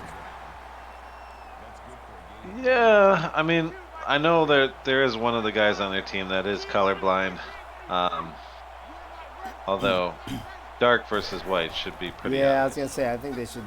Oh, here we go. Old Dominion now going to try to use the little stutter step screenplay, and they get a 12-yard reception for Dusty Coles. Comes up 2 yards short. Let's see what's going on here in the chat. Benji Matson, how about one of those plays where the quarterback gets tackled on the goal line, but not really, and he scoots in for the score and keeps the Jayhawks out of the playoffs? I think we already did that one, Benji. We scripted that a couple weeks ago. And, I mean, it helps the Jayhawks win the Diva Bowl. It could. It could help the Jayhawks win the Diva Bowl if we could get that to go. I don't think it's in the script for tonight, though. Benji, I'm sorry you missed the writers' meeting for that for this show. Kansas now from the shotgun. And what's up with all these short passes, Mike? I don't know. It's like all of a sudden Major Kittens is afraid to go deep into the veg. Yeah, I don't know what it is about Kittens and Vag and not going deep, but I don't like any of that. Little sideline for another 4. So a 2-yard pass, a 4-yard pass. We're at 3rd and 4. I just don't see what's happening here. It's happened on both sides of the ball, too, Mike. I don't remember the defense throwing too many passes. I meant Old Dominion and Kansas. Is what I meant by that. This time, though, McCringleberry, 11-yard reception and a first down just across midfield. Checking the play from the sideline. Crazy Canuck. Oh, why? Oh, he could have gone for the first down, but Kittens, being the pussy that he is, decides to slide instead. Crazy Canuck, his name is Kittens. You expect him to be aggressive? No, we don't. We don't. But he has had his moments. He has had his moments. And there's another one. Another moment, another first down. And don't look now, but here comes Kansas trying to pad their lead. Yeah, each first down leads to more moments. And this time he's going long down the sideline. He overthrows a receiver who I think was pretty open. I think wide. If that's a better pass, Mike, that's a touchdown. Not only is it a touchdown, but it would be 6 points. Exactly. Kittens from the shotgun once again. All day back there. Look at all that protection. And then all of a sudden, the protection breaks down, and he gets sacked for a 6-yard loss. Nice sack. I don't know, Dave. Are we seeing some point shaving going on here in the Diva Bowl? You might have to talk to Benji and Charles about that. Speaking of Benji and Charles, let's see who's in the chat. Let's see if Charles is even in the chat. He drops back. Kittens, he's going to go along to the left side. He overthrows everybody and hits a cheerleader in the head. Nice pass there. Brings up 4th and 16. Benji Matson is in the house. Bob Funk, Commander Root, Crazy Canuck, Dave Axis, David Leathers, Gunny McGuire, Caxup 06. The Oregon Duck, Orthodontist, and Packer Fred all in his house tonight. Welcome to the Diva Bowl, the second of 3 bowl games tonight. And then, Mike, believe it or not, tomorrow night we have the Kansas City Moist Penetration Bowl and then the championship, and we're done. That's it. Season 1's in the books. Yeah, it's almost like it just started, or at least took a month off in the middle. It kind of took a month off in the middle. And we even named a bowl game after that. Last night, fuck COVID Bowl, UCF got fucked by UNLV in that game. Crazy. Yeah, Who's just crazy? gotta. If there's gonna be fucking going on, Dave, it's gonna be in the fuck COVID Bowl. Yes, and it was. It definitely was. Not sure who Crazy Canuck is asking about it. Oh, the cheerleader, Dave. Oh, got hit with the head. Yeah, you know what? We didn't even ask. We didn't even check. She's used to balls in her face. Crazy Whoa. Canuck. Well, she is a college cheerleader. Hey-o. All right, from the shotgun, Old Dominion. Let's see what the Vag doesn't even pretend like he's going to pass at that time. Keeps it himself for a 6-yard gain. That'll bring up 2nd and 4. We tried to get a sideline report there, Crazy Canuck, but Freddie, he's too busy talking to the cheerleaders down there, I guess. Nice pass. You said talking, Dave? Is that the word you used? Yeah, is that what I said? Yeah, I think you said talking. I don't know if that's 100% accurate, but we'll just go with talking. Yeah, that works. Genital Wirtz with the catch over the middle. This time, a drafted play for Vag to keep it himself. It's weird how often these quarterbacks call their own number. Yeah, well, this is the Diva Bowl, Dave. Oh, that's a great point. And I guess that makes sense, too, since these are the 2 teams that had were the closest to making the playoffs that did not make it. Hashtag Diva Bowl. There you go, Benji. Well, here comes Old Dominion, trying to take the lead here.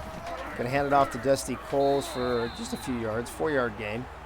That'll bring up 2nd and 6. Only 10 seconds left here in this 3rd quarter. Get ready to get your 69s up in the chat. You know that's how we do it here. We don't put our 4s up. We don't do any of that shit. We put 69s up in the chat here in the AACL. And that's the end of the 3rd quarter. Get your 69s up. Let's bring on the 4th quarter of the Diva Bowl between Kansas and Old Dominion. Old Dominion down 5, but knocking on the door. I think those fans on the sidelines were just throwing up gang signs, Dave. Yeah, I think they were, too. I think they were trying to figure out how to throw 69 fingers up. What do you think? I mean, speaking of 69 fingers, the Vag scores. Yes, we got 8 in the end zone, Dave. There you go. Because, 69 fingers and the Vag in the same sentence, that happens quite a bit. And now Old Dominion, they're going to go for 2 as well. Try to go for a 3-point lead. Nice little pass to the right. And the receiver in the end zone drops the pass. Number 5. Johnny 5, not alive. Morton. Wow. Well, if they lose by a point, I guess we know who to blame. Yes, the coach. Yeah. And the athletic director, the quarterback, and probably that receiver that dropped the ball in the end zone. Ooh, nice little return there by McCrinkleberry for 27 yards. A few highlights here. See Kittens getting a little beat up by that Old Dominion defense. See if they show the headlock highlight. That would be cool. Or was that on the Vag?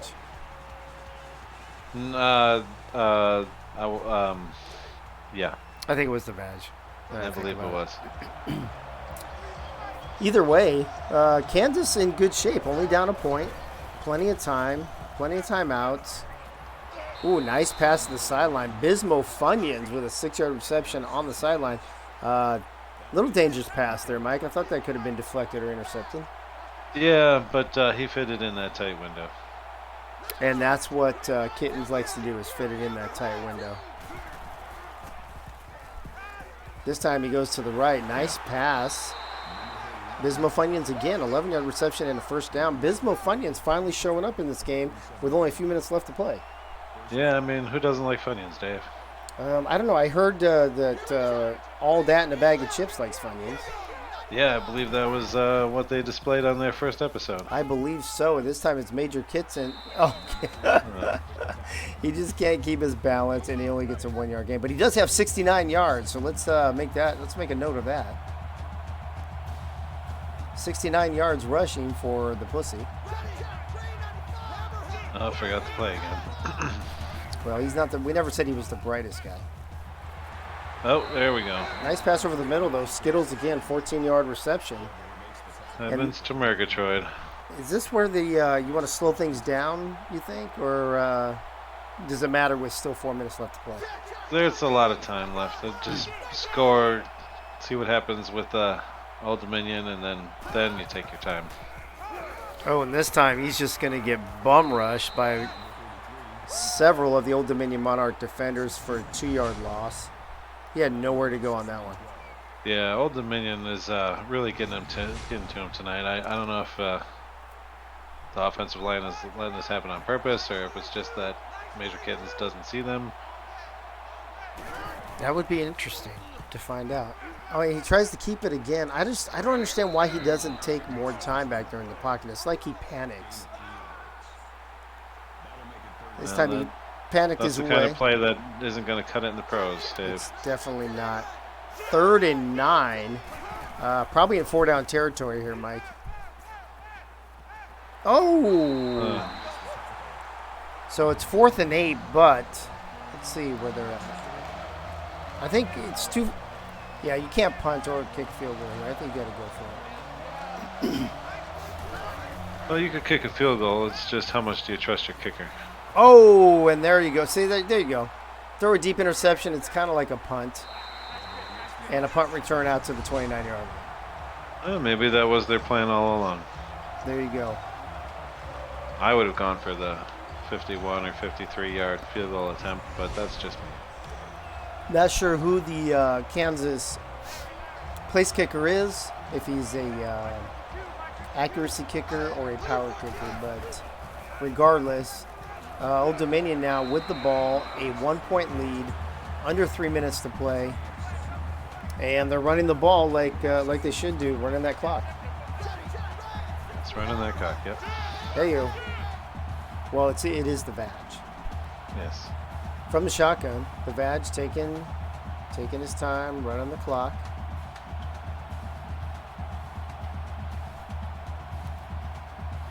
It's amazing how long 20 seconds is when you're on the air. Only if you're waiting for them to hike the ball. Play clock down to 5 seconds. Hands it off to Dusty Coles again, and a first down and then some. And I don't know if it's time for Freddie to sing yet. It might be premature for that, but it's not looking good for Kansas right now. Yeah, I was going to say that eating up the clock there is only going to be beneficial if you get that first down. Oh, and why do they go back? Why do they go to the pass on that? To show how much better they are. Morton, who dropped the 2-point conversion in the end zone, actually catches that pass for 5 yards. Kansas burning timeouts, 2:06 left, hands it off to Dusty Coles. Going to get a yard. Kansas going to burn their last timeout. 3rd down, 4 yards to go. Still 2 minutes left. Kansas using their timeouts wisely here. From the shotgun again, the Vag over the middle, and there's a first down. Kansas cannot stop the clock anymore. And Mike, as long as Old Dominion doesn't do anything stupid, like try to pass the ball, this game should be over. Well, I mean, on time. It should be, but I got to tell you, the way they're slinging the ball, and there's another first down. Yeah, I think that's it. There is a chance still for a fumble, Dave. There is a chance for a fumble, but now they should be in victory formation. Turn out the light, the party's over. They say that all good things must end. Let's call it a night. The party's over. Till tomorrow we'll do the same old thing again. Good night, Kansas. And what a game, a 1-point victory, Mike, for Old Dominion. And what do you think? Kansas going for that 2-point conversion earlier when they could have kicked the extra point. We could have had a 20-20 ball game right now. Yeah, that's why you don't always go for that 2-point conversion, Benji. Benji. Always good point to put points on the board.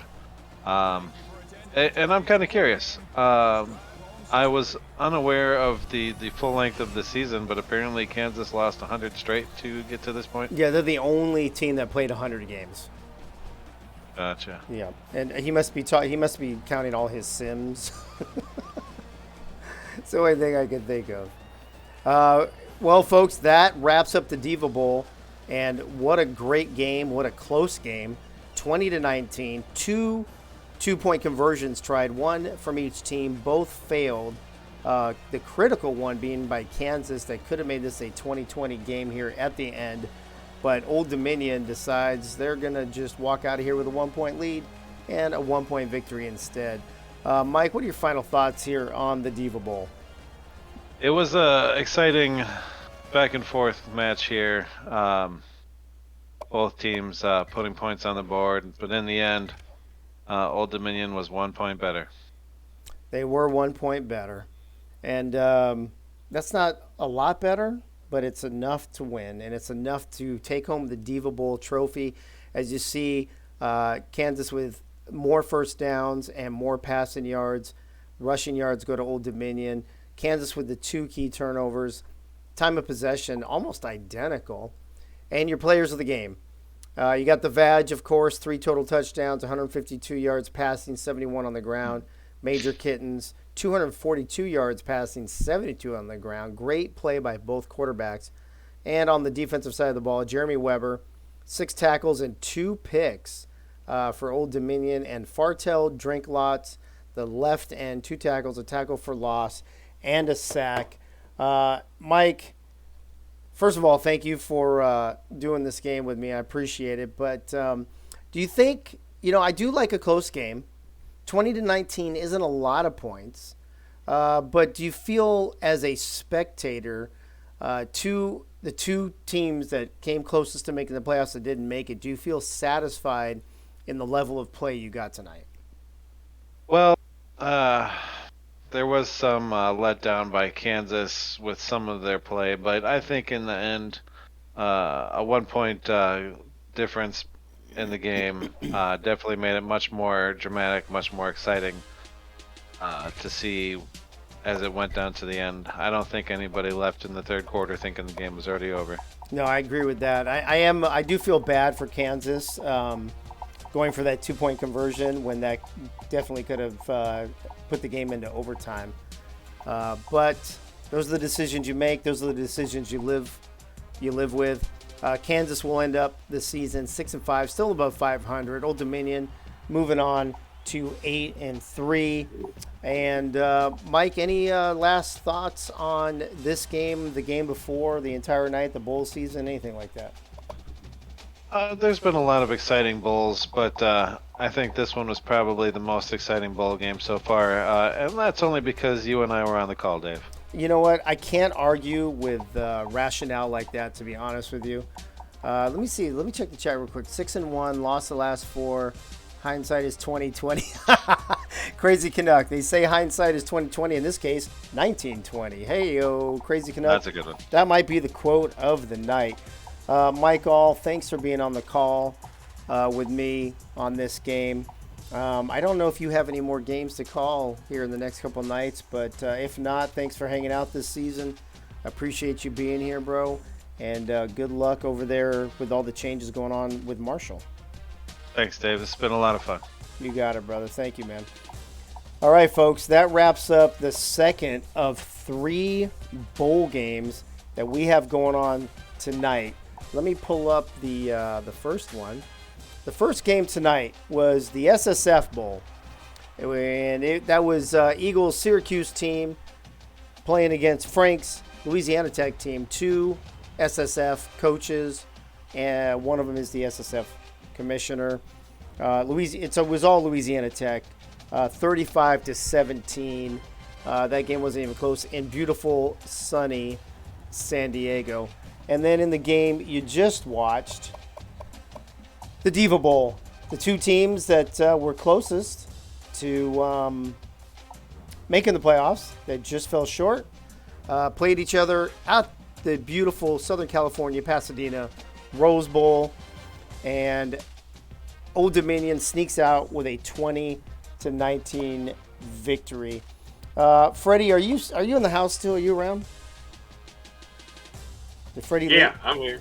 I'm here. Hey, real quick. I don't even know if I have anybody to call this next game, but I want to get your take on the games you just saw, and especially the Diva Bowl that just wrapped up. Yeah, it was pretty interesting. A tight game with Old Dominion and Kansas, going back and forth there. But it just came down to, like I was talking about earlier, that 2-point conversion cost them. Yeah, it really did. And, I mean, think about this for a second. If you're Benji Matson and 2 plays define your entire season, right? The terrible play against Louisiana Tech where Peter LaFleur, we thought he was down and he was on the back of that guy and it goes in for the touchdown. And then the 2-point conversion call, 2 plays away from potentially being in the championship. That's got to hurt for Kansas, but it's also got to give you hope, doesn't it, Freddie, for next season on what to build on? Yeah, it definitely gives you hope for next year, but it's always like that. It's the bounce of the ball. You never know what's going to happen sometimes. You never know. It might go your way one game, and it might go against you the next game. So you got to pick them up and regroup, and hopefully you get the bounce next year. I agree. Well, let's bring up the next bowl, the last bowl for tonight, and we got one more bowl tomorrow night, and then the championship game. Freddie, while I have you on the air here for a minute, this is your bowl. I'll just stay with you if you ain't got nobody to go. Yeah, I don't even know who's in here or who's not, to be honest with you, at this point. Nobody but you and me right now. Yeah, but this is your bowl game. Both you and Washington State, 5-5. Both 2-3 in conference, both closely ranked.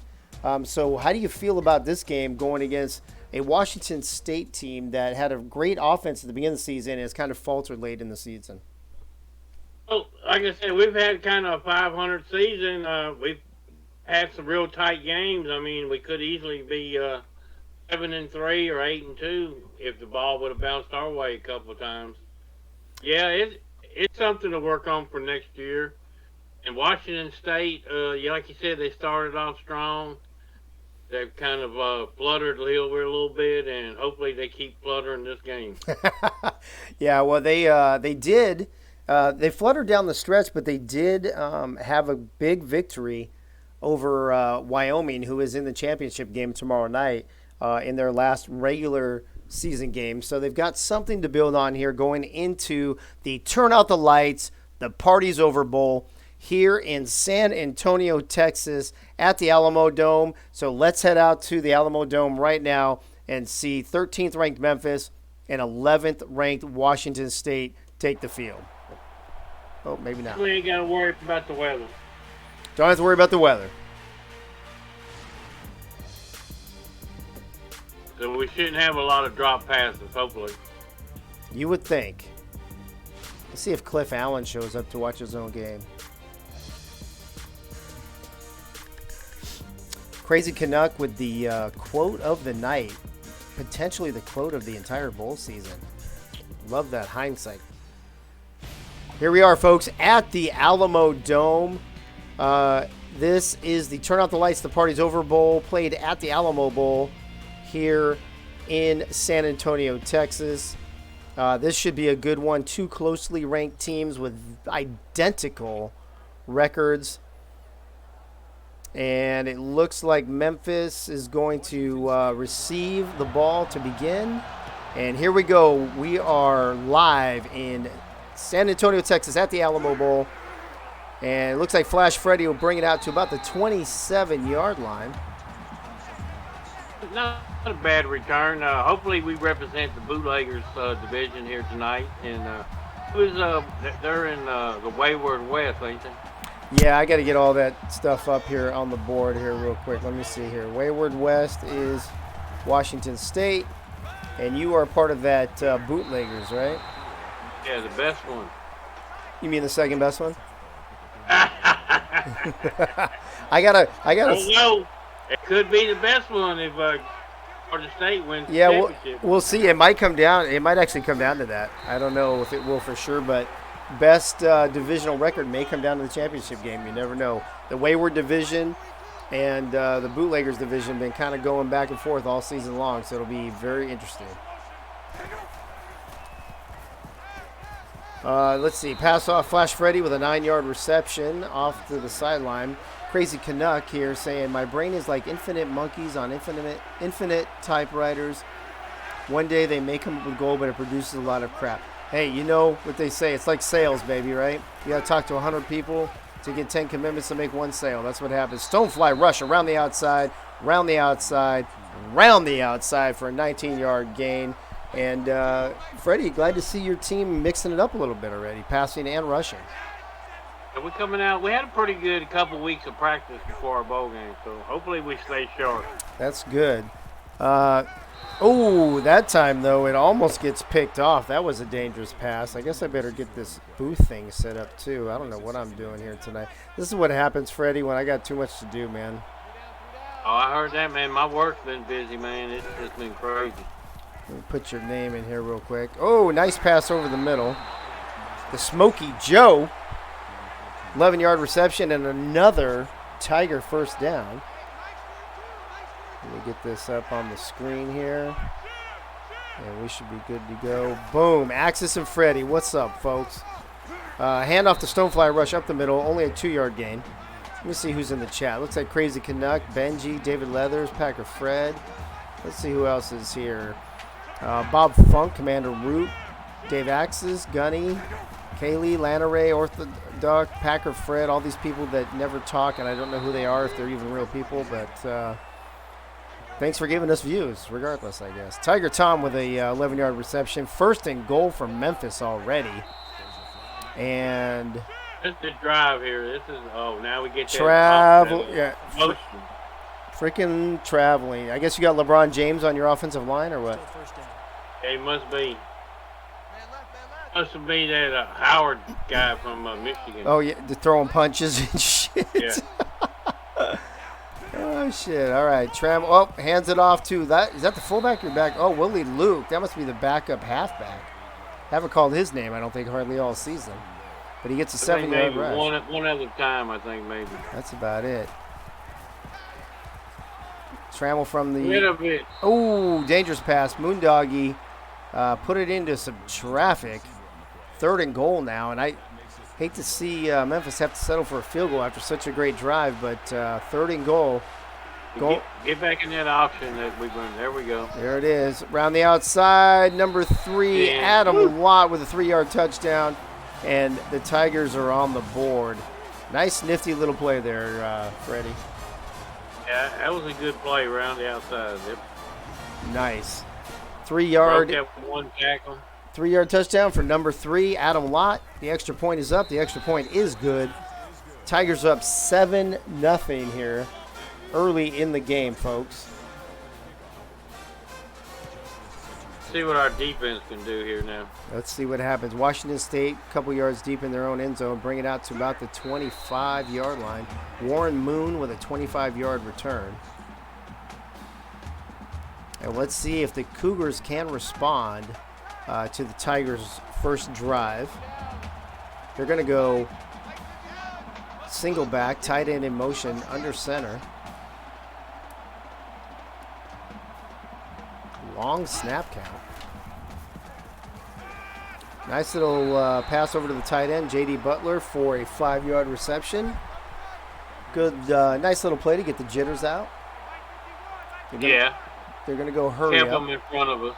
Yep, they're going to go hurry up. I forget the Washington. Len Dawson takes a huge hit, but he does actually get the first down. I don't know if he wants to take too many more of those, though, Fred. Oh, we're going to put his ass out. He keeps that up. This time they fake it up the middle. Deshaun's going to keep it.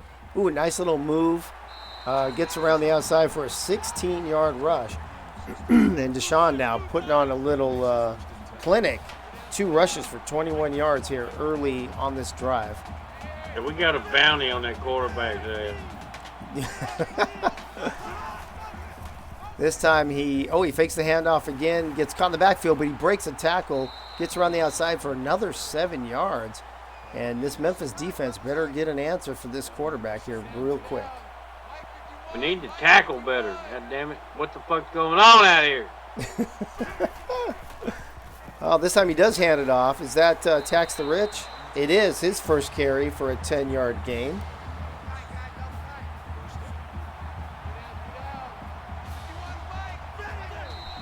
Oh, the jumper. I think it's on them. Another traveling call. So they got LeBron on their line too. Apparently he's everywhere. Still first down. And LeBron.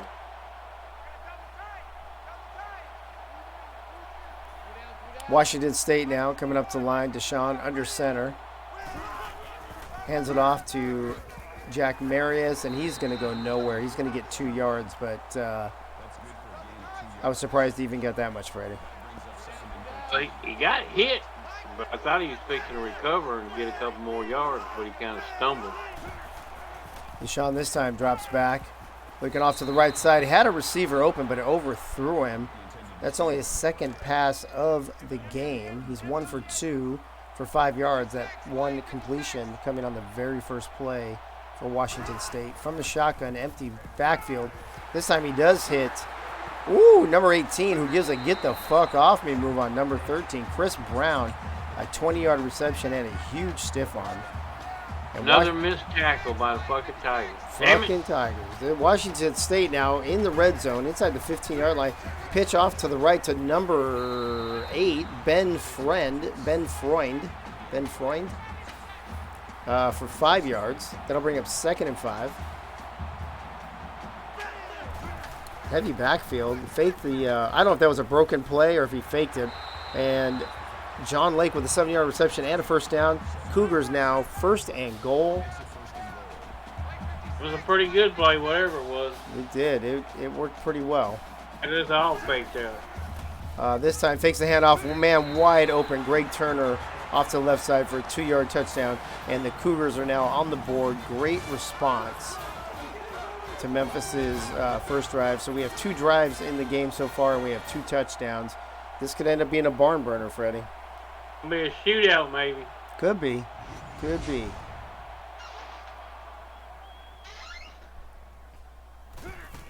Extra point is up. And it's good. We have a tie ball game. Minute 39 left here in the first quarter. In case you've just tuned in, this is the 3rd of 3 bowl games tonight. This is the Turn Out the Lights, the Party's Over Bowl between Memphis and Washington State here in San Antonio, Texas at the Alamo Dome as Flash Freddy puts a move around the outside on the return for 43 yards. And Flash Freddy now with 2 great kickoff returns, putting the Tigers in great field position just short of the 45-yard line. I wanted to be the first person to have 2 returns in the season. That's right. Nobody's had 2. As a matter of fact, I think we only had Freddy, Flash Freddy, Chad, and I forget who the other one was. There's only been 3 all season, right? I think so. If anybody in the chat remembers who the third one was, let me know. I think it might have been Kansas, actually. This time Trammell keeps it himself, and he's getting gang tackle. Moondoggy with a 13-yard rush and a first down. It looked like he was laying on top of him, and they kind of dogpiled his ass. Looked like he was pulling a Peter LaFleur there for a moment. Moondoggy under center. Everybody checking the play from the sideline. Pitch to the left to Stonefly, who loses 3 yards. You know, Freddie, I'm starting to think those pitches, they're right up there with those screen plays. They don't really seem to get a lot of yards. That's Moondoggy. No, Stonefly. I'm sorry, Stonefly looks like he's hurt. We'll have to keep an eye out for that. Just throw it. Come on, Moondoggy. With plenty of time, man over the middle, he misses him. And I am waiting to see the injury report for Stonefly. That could be a huge thing for this game. This time from the shotgun, empty backfield. Ooh, and he throws it. It's deflected by number 27, whoever that is. And Memphis is going to have to kick the ball. The first punt of the game for either team. 30 seconds left here in the first quarter. Pin them deep.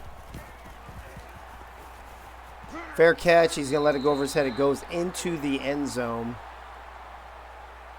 And Washington State will start with the ball at their own 20-yard line. I'm anxious to see this injury report, Freddie. I'm curious. It'll be interesting. Jack Marius around the left side, throwing up a bunch of straight arms to pretty much nobody, but he does get 6 yards on the carry. Brings up 2nd and 4. Drops back this time. Nice floater pass up the middle. Diving catch by Warren Moon for a 25-yard reception.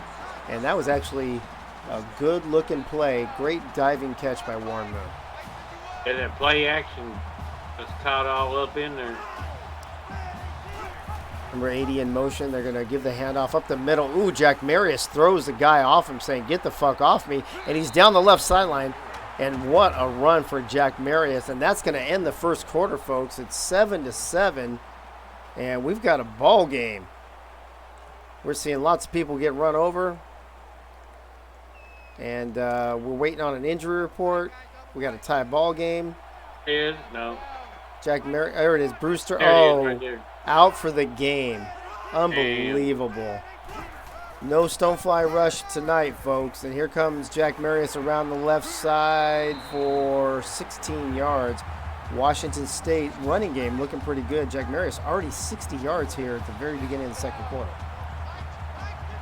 And we need to stop that. I can't believe we're not stopping it. This time Deshaun drops back, hits the tight end off the left side. J.D. Butler again. I believe he had the first touchdown, if I'm not mistaken. That was wide receiver had the first one. And that is a touchdown there. Washington State going up 13-7. It was 84. The first one? Yeah. Well, extra point pending. Make this a 14-7 game. Memphis, though, with plenty of time to respond here. Still 4:51 left in the first half. Can't believe Cliff Allen's not even watching his own ball game. That's just terrible. He should lose points for that.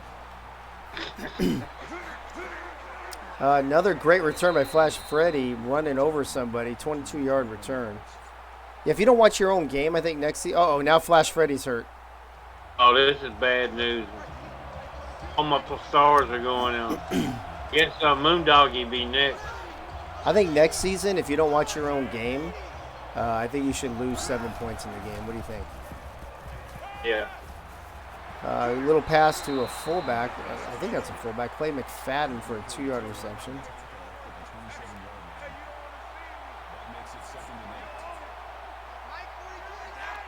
Moondoggy checking the. I don't think Stonefly had no sleeves on like Bad 5-6 did yesterday. Oh my gosh! What a play! What a pitch! And oh my God, he was almost gone. Wow, Lott again. Lott is the guy who got the touchdown, the Memphis touchdown earlier, and Freddie, he almost broke that one. He did. Looks like he got a little bit of speed too. Yeah, he. When you got good backups in this league, injuries don't seem to have such a big factor. Willie Luke with a 6-yard reception. Got to keep an eye out for the injury report for Flash Freddy for sure. He's my kick returner. Moondoggy dropping back. Hits a receiver. Smokey Joe, number 8 with an 8-yard reception. He's got 2 on the day for 22 yards. Smokey Joe's going to have to be big for us. It's him and Tiger Tom. Moondoggy now almost 100 yards passing, too. And this time he hits number 3. Ooh, off to the side, Adam Lott for no gain off to the left side.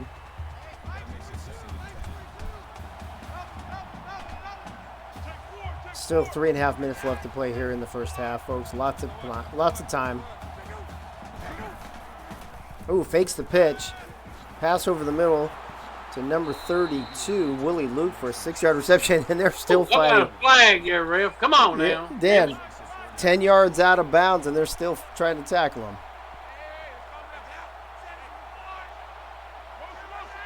Oh, Moondoggy changing the play at the line of scrimmage. Here comes the blitz. Oh, they pick it up. He's got a man wide open at the 10-yard line, and Kevin Wall with an 18-yard reception inside the 10-yard line will be first and goal for the Tigers. That was a great play, Moondoggy changing the play at the line of scrimmage. And that Wall guy is the backup for Flash Freddy. Oh, this time Moondoggy going nowhere, loses 3 yards. Still haven't seen an update on Flash Freddy yet. Yeah, they read that one.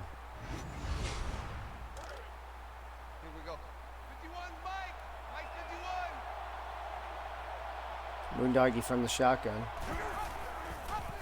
Fakes the handoff. Oh, he had a block, and his blocker left him, and he takes a 2-yard loss. Man, if that blocker stays to block, he might have had a touchdown. Number 88. Yeah, he just missed him. Yeah, 89 or whatever he was. Man downfield, knocked him man downfield down. It'd have been a walk-in touchdown. Well, that'll bring up 3rd and goal. Got a man in the corner of the end zone. And he's out of bounds, I guess. I guess it was. Memphis gonna have to settle for a field goal. So make this a 14-10 ball. Oh, I think they jumped off sides and no flag? Washington State jumped off sides and they did not call a flag. They did not throw a flag. Wow. It wouldn't have gave us the first down anyway. We'd have had to kick a field goal. No harm done. Let's go defense. All right, under 2.5 left to play here in the first half. Dennis Justice with a 21-yard return. Washington State with a 4-point lead, looking to see if they can pad that a little bit before the half. Time for a turnover, but I don't think Washington State's going to throw it very much. They're going to try to run it. Yeah, this time he fakes the handoff to Jack Marius and hits Jason Holland over the middle for a 7-yard reception.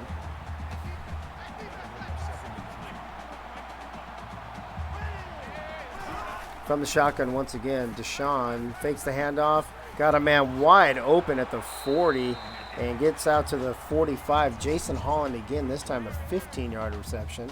Back-to-back receptions for him. And Deshaun now 8 of 9 on the day. No For pressure, 89 though. yards. Lion ain't putting no pressure. We only got 2 linemen rushing, though. That's the main thing. Well, we had 2 linebackers running. That time he hits Jason Holland again for the 3rd straight completion. 9 of 10 for 96 yards and 2 touchdowns. Deshaun having a great first half.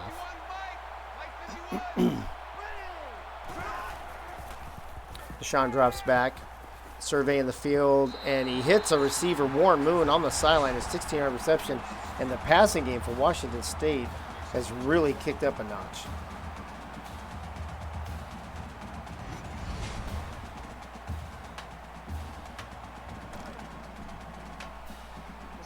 Washington State now just outside of the 30-yard line of Memphis.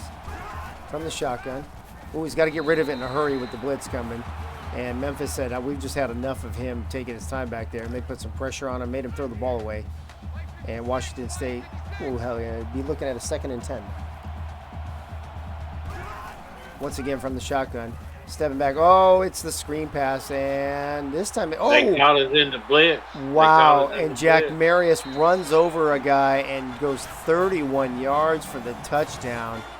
And, you know, they had him there, Freddie, short of the first down, but he just ran one of the defenders over. Right there, number 13. Whew.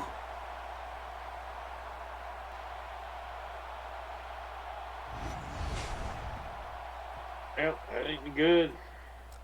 Washington State now 1:39 left to play in the first half, up 21-10. Plenty of time for Memphis to come down, though, make this 21-17 before the half. Should I start singing now? Turn out the light? No, it's way too early for that shit. All right. I don't know who's returning. Oh, it is Flash Freddy's back in the game, so I guess he wasn't hurt that long. 22-yard reception. And him and some Washington State guy are talking shit to each other. Probably the one that put him out. Oh, Moondoggie changing the play. Under pressure. He's got a man on the sideline. He overthrows him. Damn, he'd been gone. Got him. Yeah, if that pass had been on target, that would have been, he could have been gone.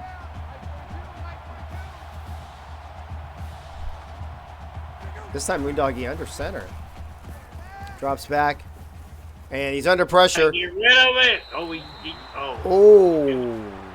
He avoided the sack, but then he almost threw an interception.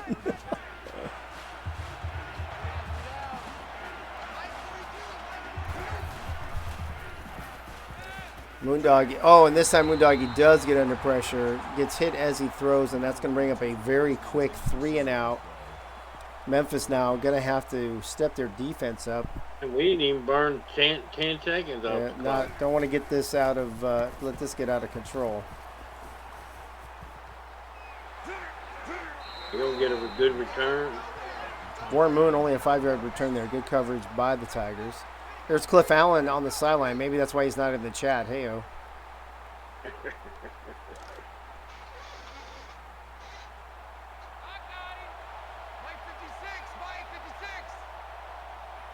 All right, let's see what Memphis can do here. Oh, and you get the blitz. Oh, and they get the – that's almost the exact same play as the touchdown. Memphis with the blitz. Washington State calling the screenplay, but Memphis all over it, and Jack Marius this time takes a 2-yard loss. Way better response there by your defense, Freddie, than the last play. Yeah. I think they was waiting on that one. From the Need a shotgun. turnover here before halftime. Come on, guys. Get him. Oh, and they do it again, this time to the right side, and this time number 13 not going to let him run him over. He does get 6 yards, but that'll bring him 3rd and 6 now for Washington State with 40 seconds left here to play in the first half. Probably going to run the same play to the other side. And, oh, he gets hit. There we go. Yeah, Gunny Jarhead breaking that up. Oh, is that who number 13 is? Gunny got his ass run over earlier? Yeah. And Memphis with a great defensive stand and going to force Washington State to kick the ball with 30 seconds left here in the first half. Flash Freddy from his own 13-yard line. Gets only about 5 yards, it looks like. So 26 seconds, 3 timeouts. Don't do nothing stupid now. If 80 we break yards. the long run, then that's good, but let's don't do nothing stupid. Let's see what happens. He's got a man on the sideline. Stops the clock. Only gets 4 yards, but they get some positive yardage, and they stop the clock. And this time they're going to run it, so I think they're just going to run the clock out and go into the half down 11 points. Yeah, hopefully he break a long one or something.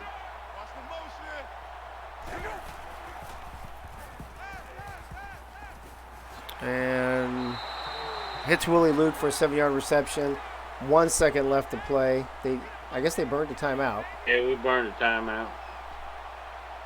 Throw it deep. Hopefully we catch it. Let's see what happens here on the last play. They're going to Hail Mary it. There it is, the Hail Mary. He had a man. He had a man behind the defense. That was going to be close. It falls. Pretty good ways too. Yeah, it did get knocked down. So Washington State's going to go into the locker room up 21-10 here at the Alamo Dome in San Antonio, Texas. Freddie, other than that one screenplay that he broke for the long touchdown, it's been a pretty even game. Yeah, we just can't seem to stop their running game. That option, the read option they're running. Yeah, we need to put more points on the board. 10 points ain't gonna get it. Yeah, Jack Marius definitely with a great first half. Lott stepped in for Stonefly, and he's played pretty well. It'll definitely be interesting to see how your backup running back plays in the second half. Fortunately, Flash Freddy was not hurt, as we see the passing yards pretty even. Washington State dominating the rushing yards. Memphis with the time of possession. No turnovers, Freddie, in this game. That's pretty impressive by both sides. Yeah, that's pretty impressive. The big plays by Washington State is what hurt us.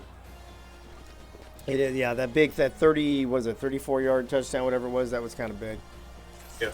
So, we get ready to kick off here the second half of the Turn Out the Lights, the Party's Over Bowl. Memphis kicking off to Washington State. Taking about their 2 or 3 yard line. And I think that's Warren Moon. It is with a 22-yard return. Let's check the chat real quick. See who's actually hanging out with us tonight. I know Cliff Allen's not here watching his own team. Benji Matson's here, though. Bob Funk, Crazy Canuck, Dave Axis, David Leathers, Doug Britton, Gunny, and Packer Fred, and a bunch of other people that never say anything, so I don't know who they are. Screen pass out, a little swing pass out to the left to Jack Marius. He's going to pick up 8. Seems like he's always running the first person over, and he's just a little bitty fucker, too. He is a little bitty fucker, too. This time he gives it to Jack Marius up the middle. Throws somebody off of him again.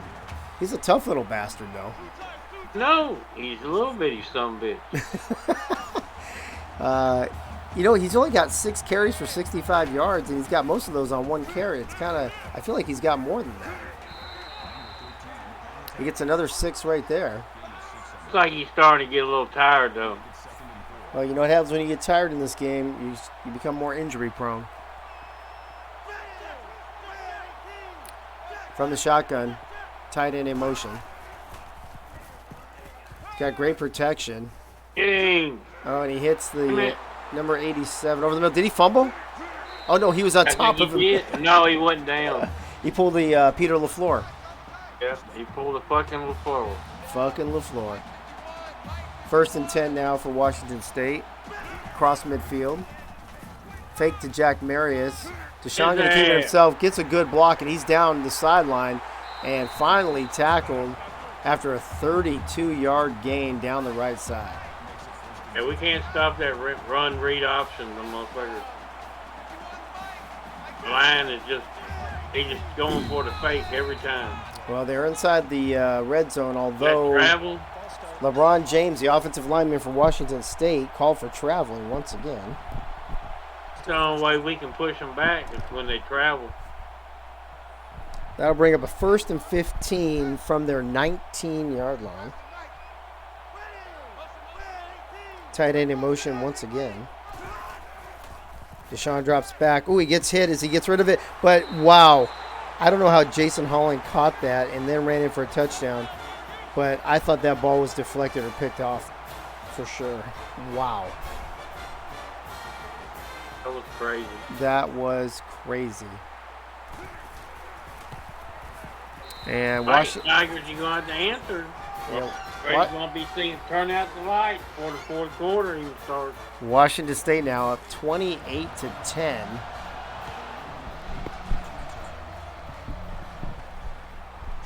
Three yards deep in his own end zone. Flash Freddy up the middle. Gets hit pretty well. 21-yard return. And Memphis going to have to show something, I think, on this possession, Freddie. Yeah. We really hadn't showed nothing all game. No, you started off okay, and then it's been downhill since then, I think. From the shotgun. Rolling out to the right. Oh. And Moondoggy tackled for an 8-yard loss. Why didn't he get rid of that ball? I don't even know if this play's in the playbook. Where did it fucking come from? I don't know, but he could have thrown the ball away. I'm not sure why he didn't. David Leathers in the chat talking about how him and the Cyclones did not enjoy trying to stop Jack Marius either. Apparently, Jack Marius, in addition to taxing the rich, likes to tax a lot of other teams. And Moondoggy again gets caught behind the line of scrimmage. And I'm not sure what's going on with this Memphis offense right now. Moondoggy trying some new stuff, but that's not working. Not having Stonefly in there probably got them all baffled. From the shotgun. Oh, this time he hits somebody over the middle, number 42, and he's on top of him. He gets back up.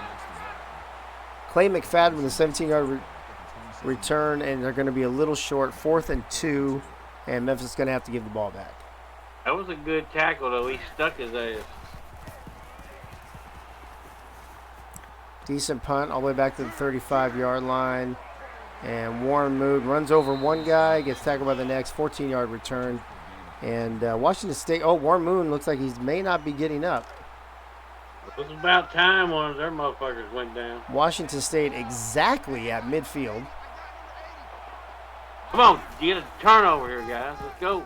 Jack Marius, tackled behind the line of scrimmage, and I think that's by Gunny Gunny, Gunner. baby.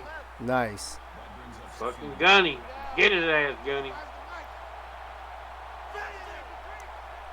This time Deshaun under center, going to give it to Jack Marius again. Jack Marius gets a hole, gets a block, and he's down the right side. Fuck. And he's gone for another 33 yards. That puts him over 100 for the day. 9 carries for 105 yards. And Washington State back in the red zone again. This time Jack Marius up the middle, gets about 7. Bring up Ain't got no answer for us there. 2nd and 3. Like I've seen this story before. And Jack Marius right up the middle. Touchdown, Washington State. And they are starting to blow the hinges off of this thing.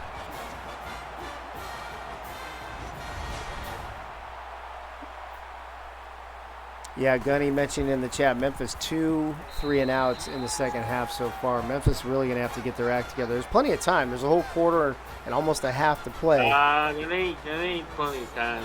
We can't move no ball, man. Yeah, you just need a couple quick scores. Yeah, right. Ain't had one all game. Oh, look at Flash Freddy there, bringing it out to the 30-some yard. We did have, what's the biggest comeback we've had? 24 points? I don't know. I feel like it was He 24. getting no 25-point comeback. Well, we got 2:03 left to play. Let's see if Memphis can make this a ball game. 4 receivers from the shotgun. Sets up the screen to number 32, Willie Luke, and that's a 2-yard loss. I mean, the play calling is shit. Offensive coordinator, his ass is fired before we even get to the locker room. I don't know I don't even know who your offensive coordinator is actually, but I don't know who he is either. That's the problem. you know what? You know who who's fired. you know who I don't know who to fire. your offensive coordinator is. He gone. Yeah, he's already gone. No wonder. Nice. I seen him going down the tunnel a few minutes ago. Nice pass to Smokey Joe, though, and that puts them out to is Willie B. Hardigan going to get hired at Memphis? From the shotgun. Oh, a nice pass to the left side. Kevin Wall with a 90-yard reception. Nice back-to-back passes, and I think Memphis just needs to stick to passing the ball right now and not worry about the run game. Hear about people getting fired right away now. Motherfuckers are starting to tighten up. Yeah, I'm already hearing about the coaching carousel. And look at another nice. That's 3 passes in a row.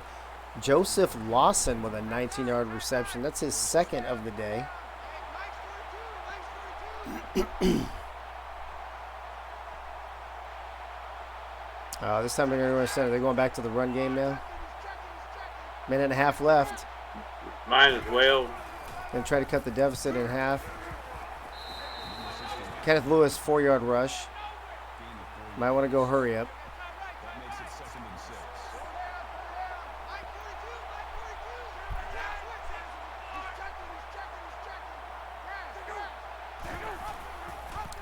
Oh, this time going to run to left. Nice option.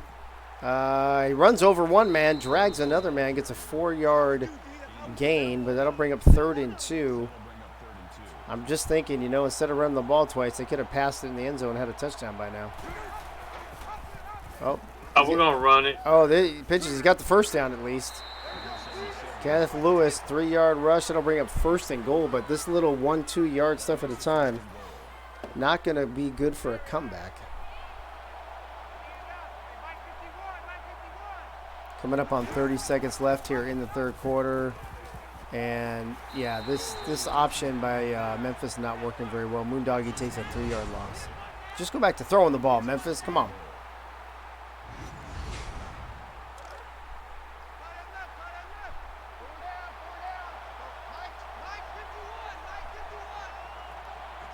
$20 seconds left.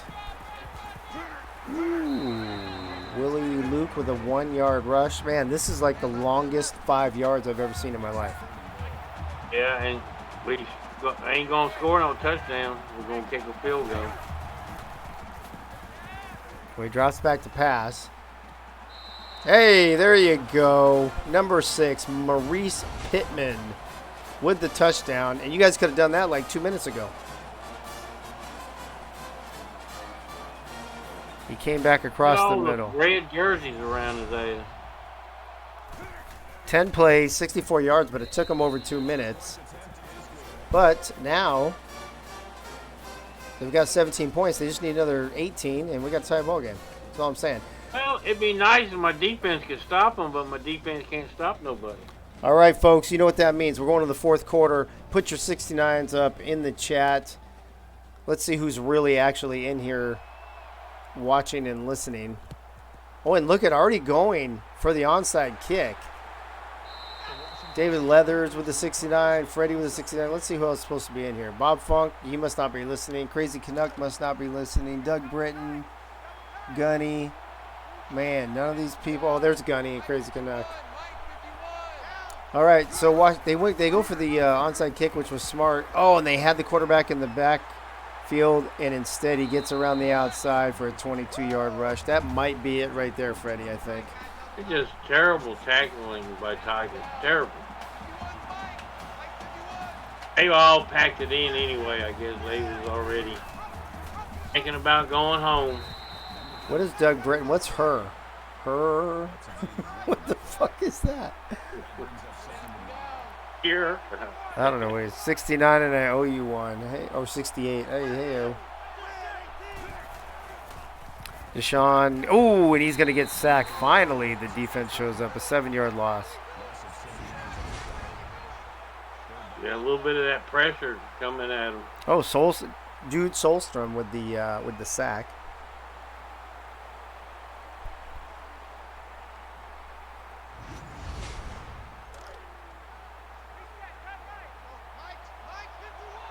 Third and 17, 4:20 left to play. Deshaun surveying the field. He's got a man on the sideline. Wow. Warren Moon, 18-yard reception and a first down. Oh, here. Whatever they want to out there. Doug Britton, were you trying to tell me you are present and accounted for, sir? Deshaun, oh, he was going to try to pitch it, but number 30 all over his shit, Kyle Godfrey. And he sacks him in the backfield. 4 minutes left to play now. Memphis needs like a pick six and an onside kick recovery. Deshaun throwing in the end zone. It's going to be intercepted. Oh, that Gunny? No, who's that? 33. Dude Solstrom had it in his hand. Man, had it in his hands. Week 10 and bowl game, Cougars look promising for next. Yeah, and you know, Gunny, they started off really well too. They just hit a really bad slump, and they're going in the corner. No way, he was in. Touchdown. He was in? Yeah. Let's see that. Oh, I think they're going to show the replay. Yeah, they will. Oh, here it is right here. It's hard to tell with Wide the white. open. Oh, let's see. Oh, yeah, I think he's in. Wow. Touchdown, Washington State. Yeah, let's turn out the light. The party's over. All good things must end. Let's call it a fucking night. The party's over. Until tomorrow, we'll do the same old fucking thing again. Good night, Tigers. Good night, Memphis. Oh, woo, look at it. I thought Flash Freddy was going to break one there. 29-yard return. And then tomorrow, you know, your song, Freddie, you said tomorrow we'll do the same old thing again, but tomorrow night's the last time we're going to do it. We've got the Kansas City Moist Penetration Bowl between ECU and San Diego State, and then the AACL Championship game between Wyoming and Georgia State, and that's a wrap for season 1.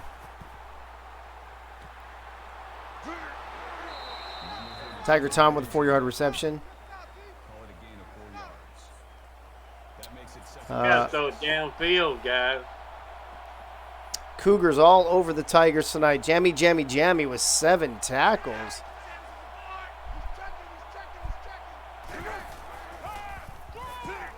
From the shotgun, handoff up the middle. Willie Luke with a 7-yard rush and a first down.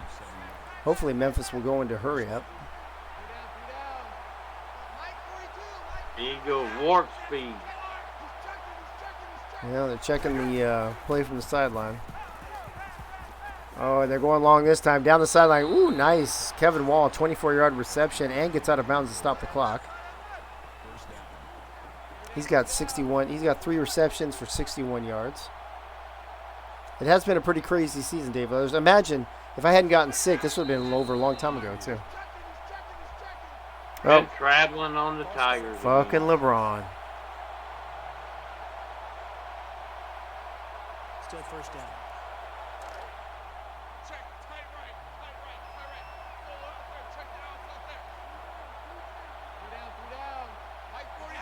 From the shotgun, tight end goes in motion. Moondoggy with lots of time. Lots of time, and he's about to get sacked. Oh! What the fuck is he doing? Got to get rid of the ball in that situation.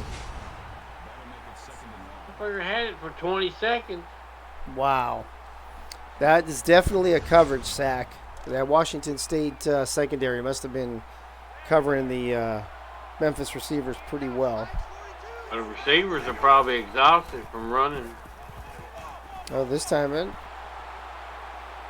Ooh, I thought That he was was kind of a weird play. It was TJ Smith with a 7-yard reception. 2 receivers standing right there in the same area.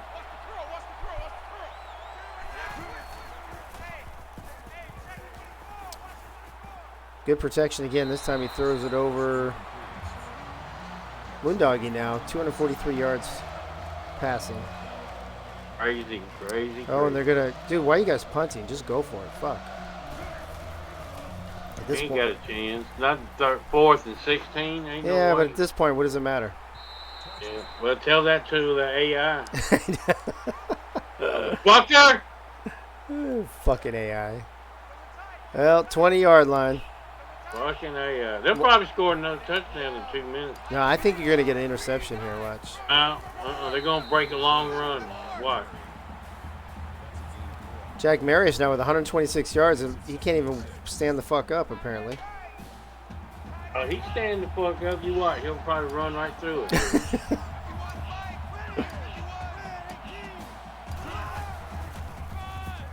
Oh, he's gone. He's fixing to go. I told No, you. they got him. 10 yards. He had a first down, though. Hitman Thomas with the tackle, his 6th of the day.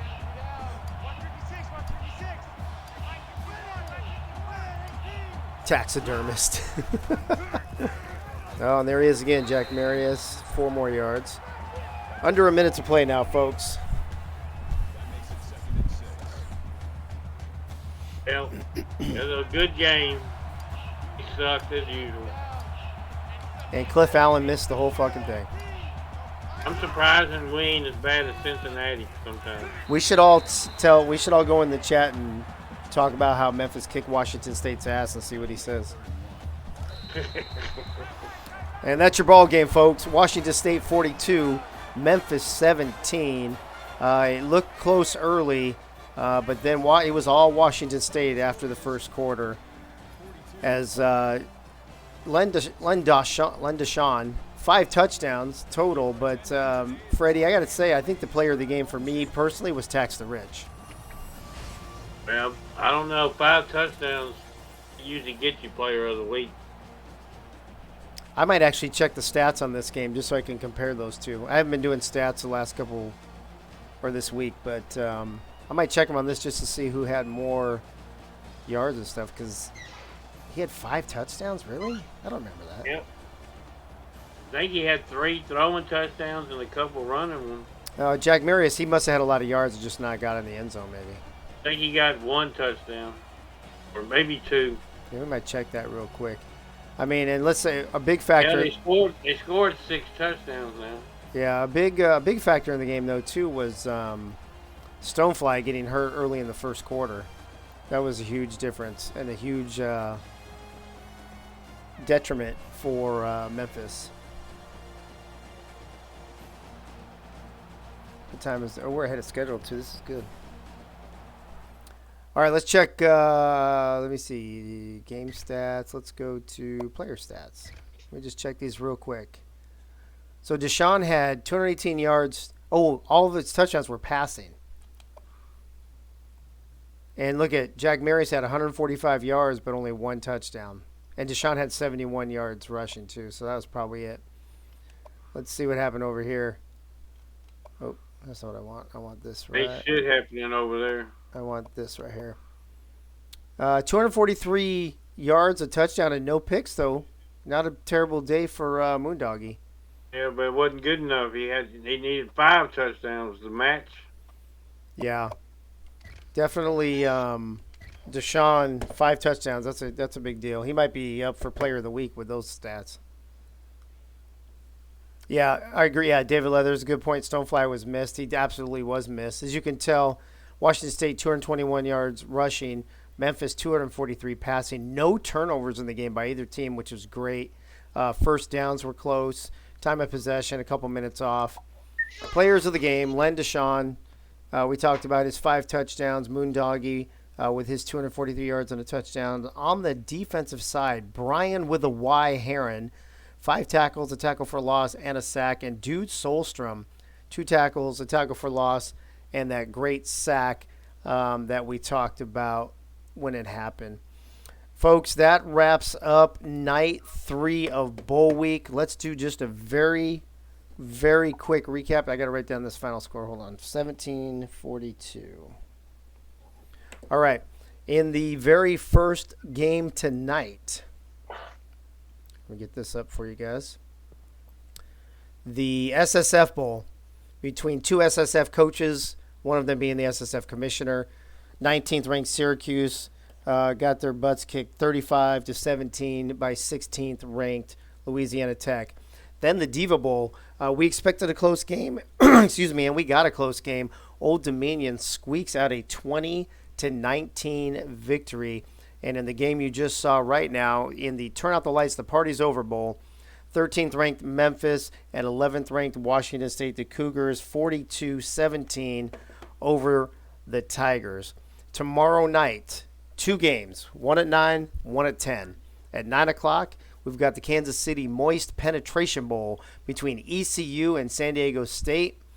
And that will be played at the Tostitos Fiesta Bowl, because anytime that those 2 teams get together, you know it's a party. And that will be at the University of Phoenix Stadium.